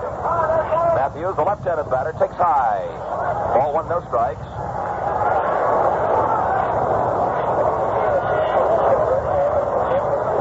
Eddie, one of 2 left-handed batters in the lineup today for manager Fred Haney. Curveball is low, and it's ball 2. The other is left fielder Wes Covington. Both of these managers, Casey Stengel and Fred Haney, have proved masters at the 2-platoon system in baseball. Ball 2, no strikes. Whitey Ford, sharp southpaw, fires. A curve is low, and it's ball 3. 3-0 on Matthews. With the center fielder, Henry Aaron, kneeling down off to the right of home plate.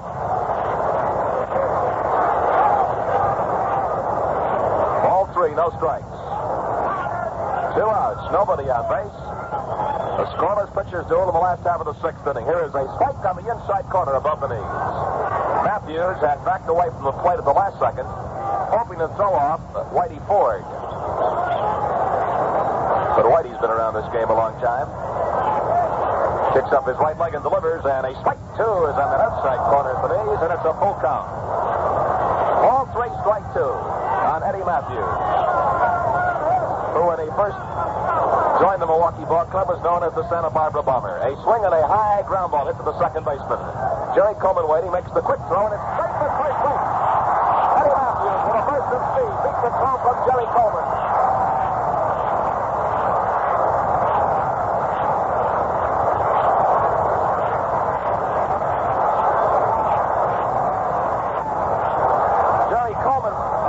Surprised at the speed of Matthews, who's a pretty big guy at 195 pounds. And he beats the throw at first base, so there's an infield hit. Putting a runner on first base with 2 outs, and that is hit number 4 of Whitey Ford. Evens up the base, sets it 4 apiece. Henry Aaron, 1 for 2, takes low inside a ball. Aaron, the Braves center fielder, lined out to Slaughter in left field in the first inning, and lined a clean single to left center field in the 4th inning. has hit safely in all 5 of these World Series games. The pitch swung on, chopped foul down the first base line. The count is even up at ball 1 and strike 1.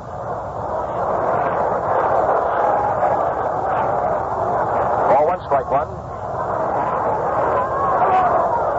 That infield hit was Matthews' third base hit of the series in 14 official times at bat. Aaron, the 23-year-old youngster from Mobile, Alabama, with a lightning-like wrist action at the plate. And he holds up on a strike that's over there. Letter high. Henry thought it was too high. Ball 1 and strike 2. Ball 1 and a strike 2 count.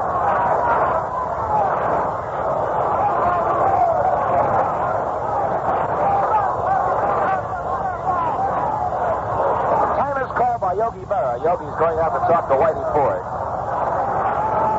Whitey's working with a runner, Eddie Matthews, at first base and 2 outs. And all goose eggs on the scoreboard in right center field. New York nothing, Milwaukee nothing. These two great ball clubs, even Steven and base hits with 4 apiece. Nip and tuck battle all the way today as Whitey Ford checks with Yogi Berra, who's back behind the plate. The outfield deep and straight away. The second baseman, Jerry Coleman, has opened a wide gap between himself and the first baseman, Harry Simpson, as he has moved over towards the bag at second base, while Simpson is holding the run around at first. Whitey Ford's pitch. A swing and a pop-up in the short right field. This might be trouble. Fowler's on the run. He is stepping into the base hit. There's Matthews on his way to the third base, and Bay goes to second. Looking single to short right field by Hank Aaron. A Texas Lakers.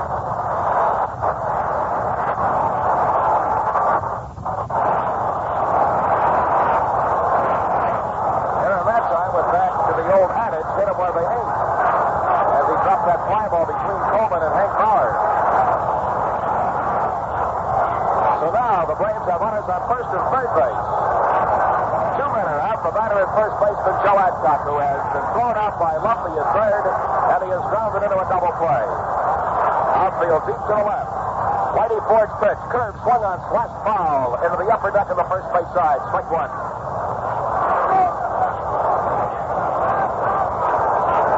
Joe Adcock has driven in 1 run in this World Series. He has 2 hits in 14 times at bat.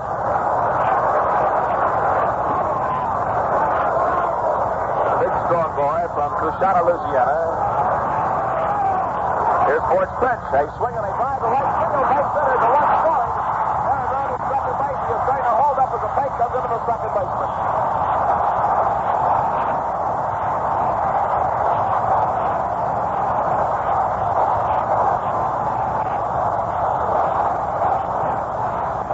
Joe Adcock lines a single to right. Driving in a run. The Braves break the ice. They lead the Yankees 1-0. All this action after 2 outs is over the end base. Matthews got himself a late hit as he beat the play from Coleman to Simpson to start it. Aaron dropped a single to short right, a blooper. And Adcock lined a solid base hit to right field, scoring Eddie Matthews. Aaron holding up at second base. Now here is Andy Pasco. He has a perfect day against Ford. 2 for 2. A swing and a liner foul. Line drive foul down that third base line, and it's strike 1. Go in the second, single to center field. Center field. Andy up there now with Henry Aaron on second base. Joe Adcock on first base and 2 outs in the last half of the 6th.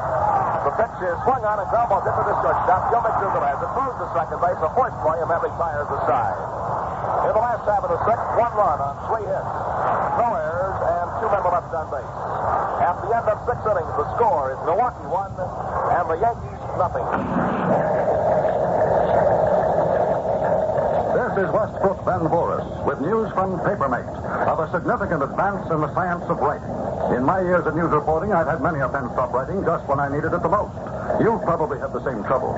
Chances are you weren't out of ink. The ink was simply clogged. Ink clogging, you see, is the major reason most ball pens stop writing. After years of research, Papermate has discovered an exclusive new ink formula with an amazing additive called Flogium that ends ink clogging. Because of its remarkable lubricating and anti-clogging properties, Papermate's new ink formula with Flogium writes all the time, every time, even on hard-to-write surfaces such as checks, glossy photos, even glass. Get a Papermate, the only pen that has the exclusive new ink formula with amazing Flogium. The Papermate Piggyback Capri is still just $1.95.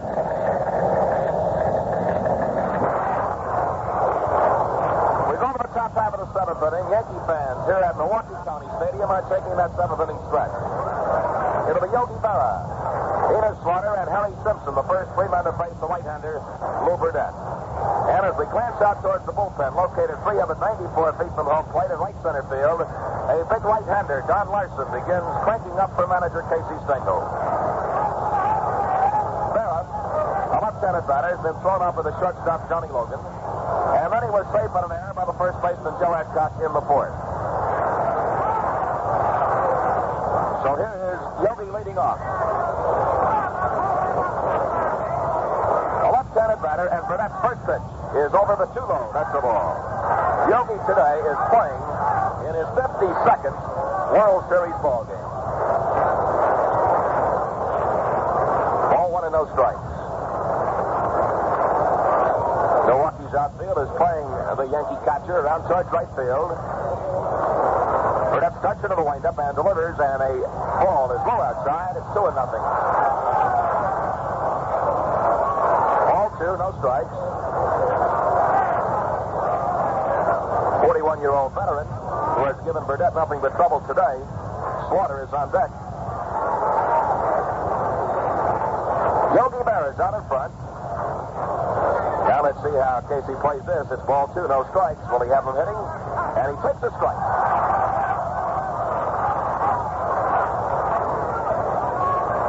So Berra was watching on that 2-0 pitch. Ball 2 and strike 1. Braves lead the Yankees 1-0 in the seventh. Burdette starts the rocking motion. The arm around, the pitch swung on, a hard smash. It goes to the right center field for a base hit. Yogi Berra singles in the right center field.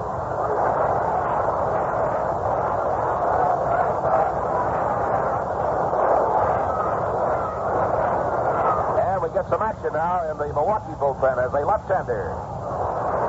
Taylor Phillips begins loosening up with a right-hander, Don McMahon. Enos Slaughter. Left-handed batter stepping in has single to center field, and he has single to left field. That base hit by Yogi Berra was hit number 5 off Burdette. And the Yankees have the tying run at first base, nobody out of the seventh.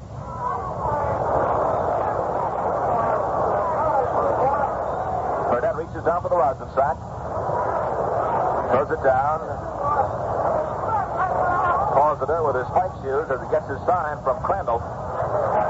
Here is the pitch, and Slaughter takes a strike. As Lew got that pitch on the outside corner just above the knees. Strike 1 count. Felix Mantilla yelling over to the shortstop, Johnny Logan. Always prearranged who's going to cover that bag at second base.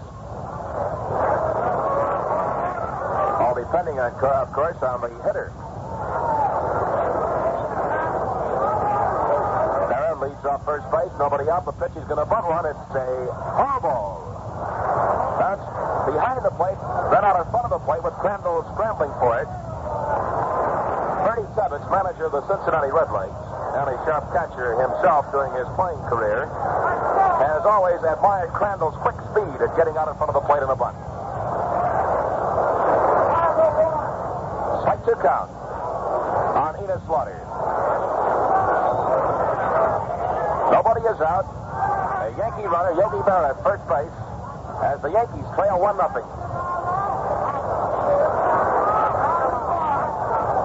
On deck, it's Harry Simpson. Burdette into the stretcher, comes the pitch, and there's a swing and a ground ball to the shortstop. Left, he has the ball, steps at second base out, over to first base, double play.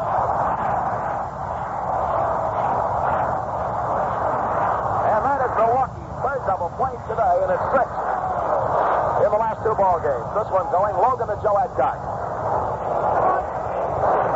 Johnny took that play himself, a ground ball to his left. So there are 2 outs as the first baseman, Harry Simpson, steps into the batter's box. Slaughter's failure to bunt on that second strike pitch, hurting the Yankees' cause here in the 7th, as he was forced to hit away and grounded into the quick double play. Here is a ball low to the left-handed batter. Ball 1 and no strikes. 2 men are out. And Burdette pitching a fine ball game is the left-hander Whitey Ford. Into the windup, the pitch, and Simpson swings and foul tips this ball. It's even up at 1-1. Harry Simpson with a tremendous cut. Ball 1, strike 1. Joe Adcock, with this left-handed batter, Harry Simpson at the plate, is really hugging that first base foul line. He's only about a step off the line and on the edge of the outfield grass. The outfield shaded slightly towards right.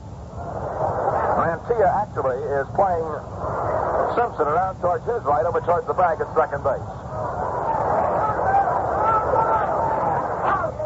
Ball 1 and strike 1. Here is a swing and a ground ball to the shortstop, Johnny Logan. Throws the first base. He is out and then retires the side. In the 7th, no runs and 1 hit. No errors and nobody left on base. The score at the end of 6 1/2 innings, Milwaukee 1 and the Yankees nothing. Well, OKC's been playing it cozy today. Quite a few of these New York Yankee hitters went behind with Lew Burdette, have been taking that next pitch. Signals, the secret language of baseball, shows you how and when the manager gives the sign for the hit or take. That's Gillette's World Series special, and you get it free with a Gillette Super Speed Racer. Taken from an actual film of Paul Richards, manager of the Baltimore Orioles. Here are all the basic offensive and defensive signals of the game in fingertip movies. Zip the 8 reels under your thumb and see the flash sign, the bump, the combination. Get the lowdown on how big leaguers call for the bunt, hit and run, the take, and every important play in the game. You enjoy the game more when you're up on signals, the secret language of baseball. It's yours free when you buy the Gillette Super Speed Razor. Light, regular, or heavy. Matched to your face for quick shaves, clean shaves, by far the most comfortable you've ever known. $1 gets everything: razor, Gillette Blue Blade dispenser, travel case, plus signals, the secret language of baseball, free.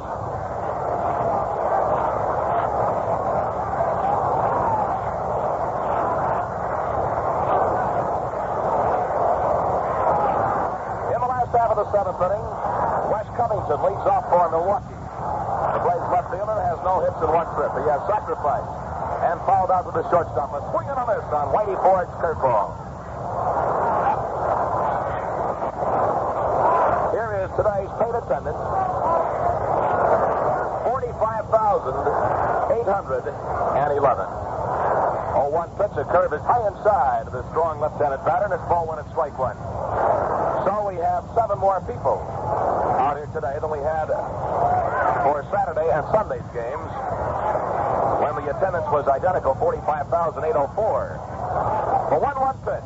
A swing and a high fly ball stroked into short left center field. Tony Kubek is calling for this one, still drifting in. He makes the catch, and that's 1 out. So with 1 away, it brings up the catcher, Del Crandall, who was thrown out by the third baseman Lumpy in the 2nd, and then fly to Enos Slaughter in left field in the 5th inning. Del Crandall, who now in this series has 2 hits in 14 times at bat, is up with 1 man out and nobody on base. The Braves lead 1-0 in the last half of the 7th inning. Whitey Ford, first pitch. A fast strike is called.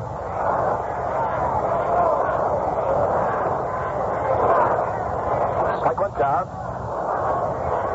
Yankee outfield, way around to the left, and a curve is outside. It's a ball, so it's even up at 1-1. Milwaukee has 1 run on 6 hits. The Yankees no runs and 5 hits. The Braves in this series have clicked off 8 double plays to 3 for the Yankees. Milwaukee has had 6 double plays in the last 2 ball games, which have helped Spahn and Burdette tremendously. Here's a ground ball to the shortstop, picked up by McDougal to throw to first base in plenty of time, and it's 2 away. Incidentally, fans, don't forget that tomorrow is a traveling day for both these teams. So we'll be back on the air Wednesday afternoon at 12:45 Eastern Daylight Time with the 6th game of this exciting World Series. That's Wednesday afternoon, the day after tomorrow, so tune in, won't you? Wonderful ovation for Lew Burdette.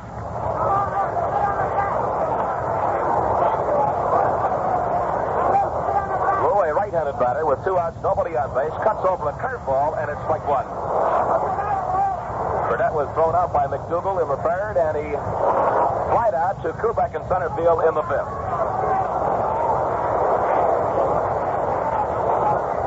Whitey Ford today, 3 or 4 times, has turned his back on home plate and has stared out of the outfield, just taking a breathing spell. The pitch is low, and it's a ball. Ball 1 and strike 1. Every pitch in a World Series game carries so much weight. And these fellas have been very careful all the way through. 2 outs, 1-1 pitch. Swung on this, strike 2, as Burdette went after that curveball again. It's 1-2 on Lew.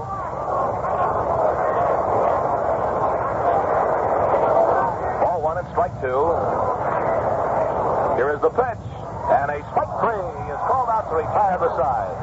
In the 7th, 3 up, 3 down, nothing across. At the end of the 7th inning, the score is Milwaukee 1, and the Yankees nothing.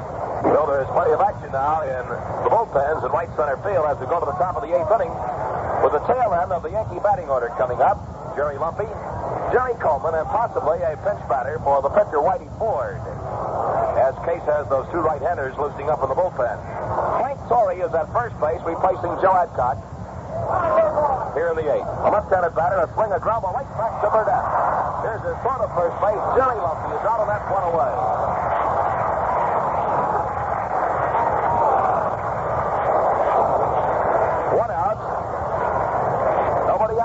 And we go down to the second baseman, Jerry Coleman, number 8 hitter in the Yankee batting order.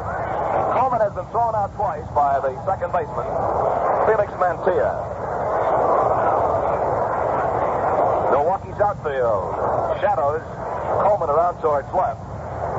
Now, Aaron, as I mentioned, that starts moving over almost to straightaway center field. The first pitch to the right-handed batter is a close strike on the outside corner, right around the knees. Jerry Coleman steps out of the batter's box. Glancing down at Frank Crosetti, coaching at third base, with Charlie Keller over at first base for Casey Stengel. Strike 1 count. 1 man is out. Here's the pitch. It's swung on. A looper to short right field. This is going to be in for the base hit. Picked up on the first bounce by Andy Papko. His throw comes into Felix Mantilla. And the Yankees have a runner on first base with 1 out. Looping single to right for Jerry Coleman, and that is his 5th World Series base hit. Gives him 5 hits, hit 16 times at bat.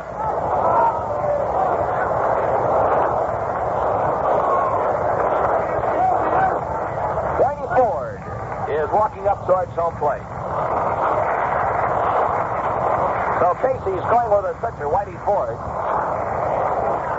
Although the action still continues in the Yankee bullpen.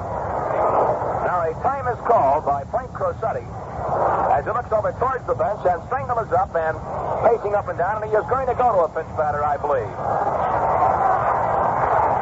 Whitey Ford is standing outside the batter's box.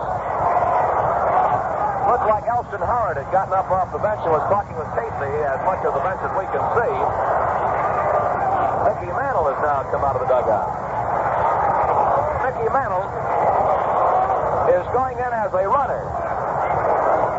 Mickey, who has a bad right shoulder, injured in a slight collision with Red Shandy in Saturday's game. So Mickey Mantle is running for the second baseman, Jerry Coleman.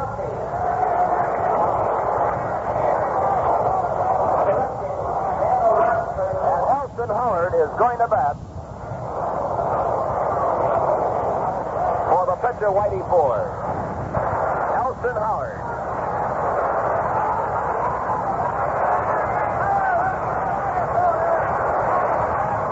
Howard yesterday, with 2 outs and runners on first and second base, in the 9th inning, and the Yankees trailing 4-1, dealt at a Warren Bond pitch deep into the left field bleachers for a dramatic 3-run home run to tie the ball game at 4-4. So here is Elston Howard, hoping to repeat for the New York Yankees.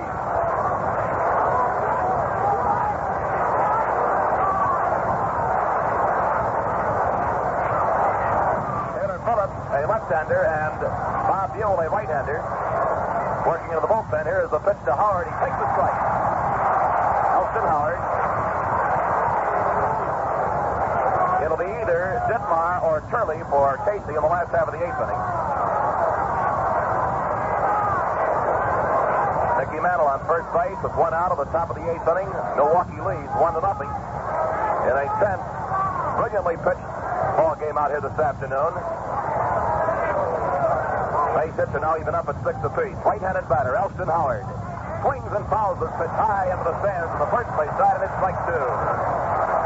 Howard has 3 hits and 9 times at bat. In this series, he has 1 home run, 3 RBIs, and he's batting at .333. He has played in all 5 ball games now. Runner on first base with 1 out of the 8th. Outfield about straight away.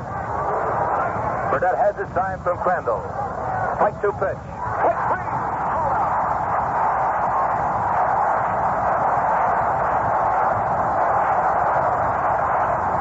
Elston Howard did not like the call. A breaking pitch that was on the outside corner at the knee. So that's 2 away. And some of the pressure comes off the shoulders of right-hander Lew Burdette. Brings up the right fielder, Hank Bauer, who has proved, as he has always proved, that he has been a great clutch ball player in the series. Yesterday, his triple in the 10th inning drove in the Yankees' 5th run, giving them a 5-4 lead. And he is batting now with a runner on first base and 2 outs.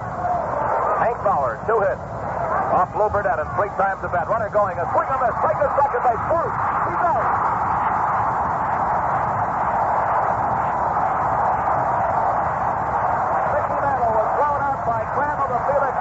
Covering him every tires aside. No runs, 1 hit, no errors, and nobody left on base. The score at the end of 7 1/2. Milwaukee 1, and the Yankees nothing. Well, that time manager Casey Stengel was going to utilize the speed of Mickey Mantle. That guy can really go. They say he is the fastest man from home plate to first base in the major league. One of the fastest men of the majors is little Louis Aparicio of the White Sox. Louis comes from Maracaibo way down in Venezuela. He tells me the Gillette way of shaving is just as popular there as it is here. And you can take it from there because Gillette's way out in front in every country wherever imports are not limited. That figures because Gillette, and only Gillette, offers a razor, light, regular, or heavy, scientifically matched to your skin and beard. The light, with limited blade edge exposure, is for men with lighter beard. The regular is for men with average skin and beard. The heavy, with greater edge exposure and more pronounced edge angle, is for men with dense, hard to shave beard. Choose yours, and you're in for smooth, clean shave. Well, they're just tops, that's all. $1 gets the Gillette Super Speed Razor, Gillette Blue Blade Dispenser, travel case, and for a limited time only, Signals, the secret language of baseball, free. Bobby Richardson is in at second base now, making his first World Series appearance this year. Bobby Richardson replacing Jerry Coleman. And Bob Turley will become the next Yankee pitcher. Whitey Ford pitched a masterful ball game today. He went 7 innings, giving up just 1 run on 6 hits. He walked only 1 Brave, and he struck out 2.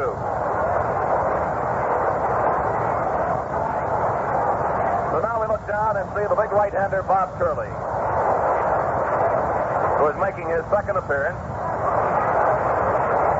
He was the starter on Saturday afternoon out here at Milwaukee County Stadium. Going 1 2/3 innings, allowing 1 run on 3 hits. He walked 4, having trouble with his control on Saturday. And he struck out, too. He wasn't alone in that control department as that game was featured, if you want to call it a feature, by 20 walks.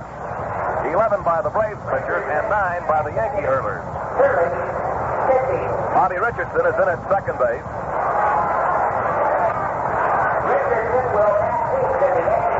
And he will bat eighth.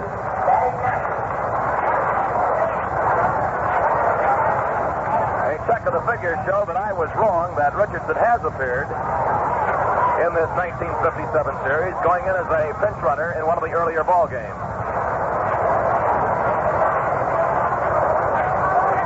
Bob Turley goes to work on the top of the Milwaukee batting order. A fastball right-hander who goes without a windup. So the Braves hitters will have to be ready. Felix Mantilla, Johnny Logan, Eddie Matthews, and the first pitch to Felix. Swung on a drive back into center field. Going back on this ball is Tony Kubek under and makes the catch. Turley's first pitch belted into center field, caught by Tony Kubek. Braves lead 1-0 in the last half of the eighth inning. One man is out, and here is shortstop Johnny Logan.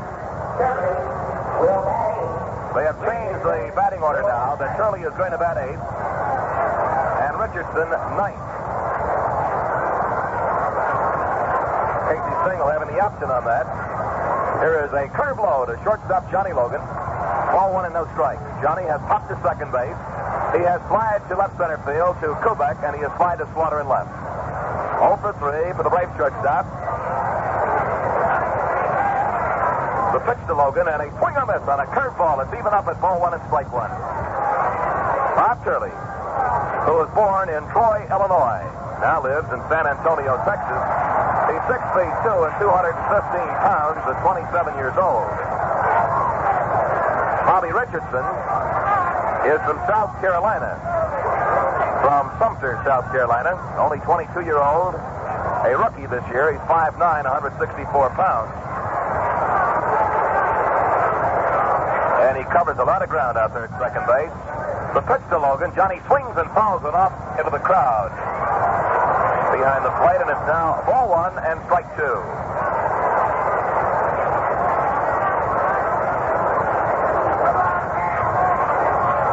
A ball one and a strike two count. Bob Neal just noticed something very interesting. Bob, of course, as a Clevelander, has had the occasion to watch one of the greats of our time, Bob Feller, work. Here's the 1-2 pitch. Strike three. Logan is called out. There's strikeout number one for Turley. And Bob Neal pointed out that Turley has movement similar, especially when he's walking, as that of Bob Feller. Two outs. Nobody on base. 1-0 ball game. Last half of the eighth inning. Eddie Matthews, who has walked, called out on strikes, and singled in the infield in a key base hit in the sixth inning, is up there now, and the first pitch to Matthews is a slow curve that's low inside a ball. On a very close play at first base with 2 outs and nobody on base, Matthews beat a throw from the second baseman, Jerry Coleman. Aaron followed with a base hit, and Joe Adcock with a base hit to right field, scoring Eddie Matthews with the only run so far in the game. Here's a swing and a high foul. It's going up into the upper deck, directly behind the plate. It's even up at 1-1. A southpaw, Tommy Byrne, warming up for the Yankees now. Ball one and a strike one count on Matthews.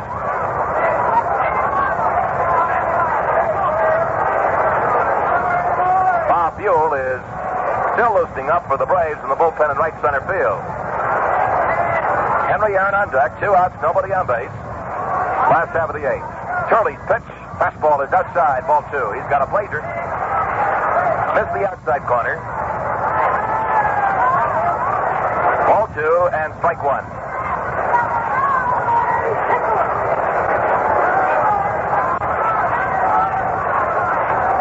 Turley with a sign from Yogi Berra, and a strike is called. His fastball this time was on that outside corner below the belt. So the count is even up now at ball two and strike two. Braves scored in the last half of the sixth inning. Turley takes a deep breath on the mound, shrugs his shoulders, delivers, and there's a swing and a foul tip off Yogi Berra with the count remaining at 2-2.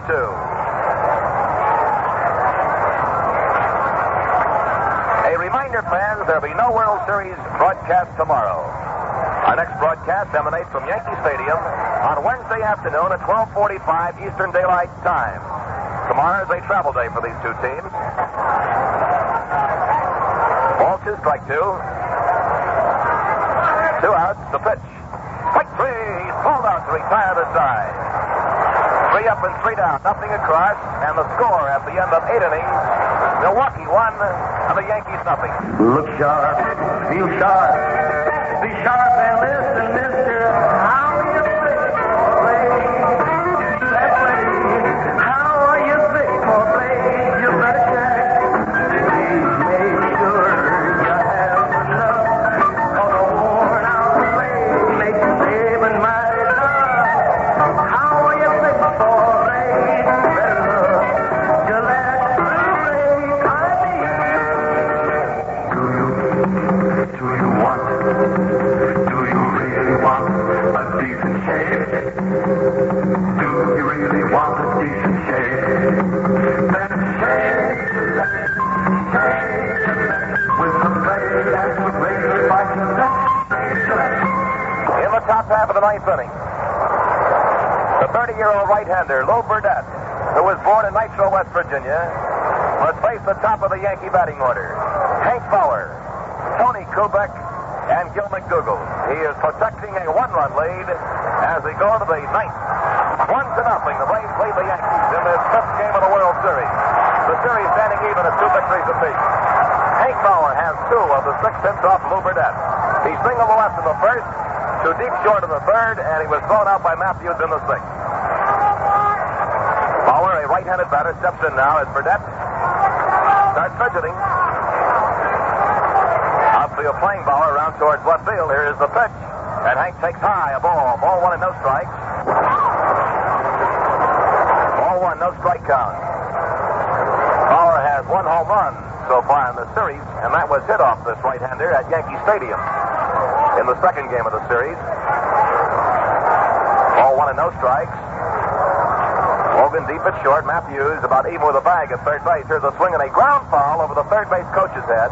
Frank Crosetti ducking out of the way. Ball 1 and strike 1. Usually, as you glance down on the playing field and you look at coaches of these major league teams, you can find a lot of fond memories of great playing days with just about every one of them. And there's 2 down here for Casey Stengel, Frank Crosetti, and Charlie King Kong Keller. Ball 1 and strike 1, the count on Bauer. Lew Burdette starts into the windmill windup, and he delivers a swing and a miss. 1 and 2 on Bauer. Hank went after a breaking pitch. Right-hander Don McMahon. And another right-hander, Ernie Johnson, in the bullpen now for Brett Haney. Ball 1 and strike 2 on Bauer. Leads off in the 9th inning. Burdette, sidearm pitch. Swing on this.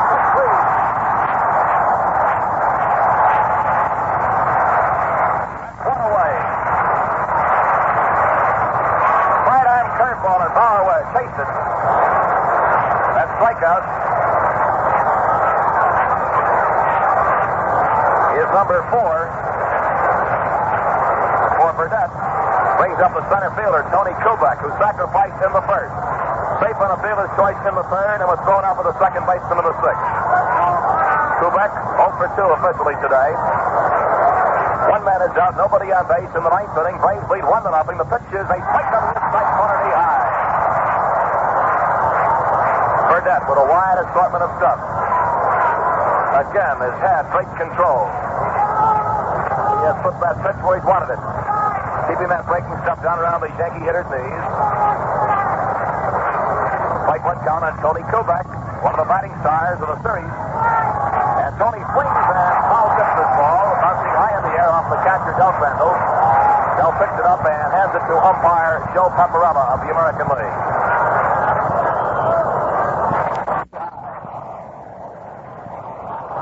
Burdette with a wide assortment of stuff. Again, has had great control. He has put that pitch where he's wanted it. keeping that breaking stuff down around the Yankee hitter's knees. Strike one count on Tony Kubek, one of the batting stars of the series. And Tony swings and fouls it this ball, bouncing high in the air off the catcher, Del Crandall. Del picks it up and hands it to umpire Joe Paparella of the American League.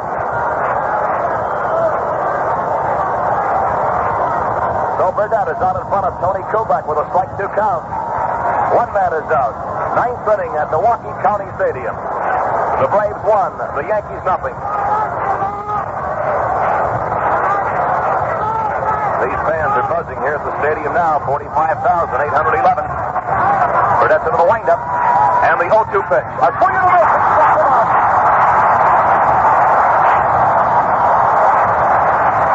Two strikeouts in a row for Lew Burdette. Fans, be sure to stay tuned for Bill Thorpe's wrap-up of today's game. Bill, as we all know, is one of the country's top sports authorities. He knows baseball inside and out. And you certainly will enjoy his plan on today's highlights. 2 outs. Nobody on base has the shortstop, Gil McDougall. Carrying the Yankees' hopes on his shoulders. Steps into the batter's box. Gil lying to right field. Was robbed of a home run of a great catch by Covington in the 4th inning. And he was thrown out for the second baseman of the 6th inning. Right-handed batter. No hits in 3 trips. The pitch. Swung on a line drive. Center field. Base hit. Gil McDougall keeps the Yankees' hopes alive as he singles into center. And that is hit number 7 off the right-hander, Lew Burdette. Brings up the catcher, Yogi Berra. Berra, thrown out by Logan in the 1st inning, was saved on an error by Joe Adcock in the 4th inning, and single in the right center field in the 7th inning. These New York Yankees, a great come from behind ball club. With 2 outs, get that action going again as they did yesterday. They have a runner on first base. And here is Yogi Berra, who got himself a key base hit in the 9th inning in Sunday's game. Yogi Berra.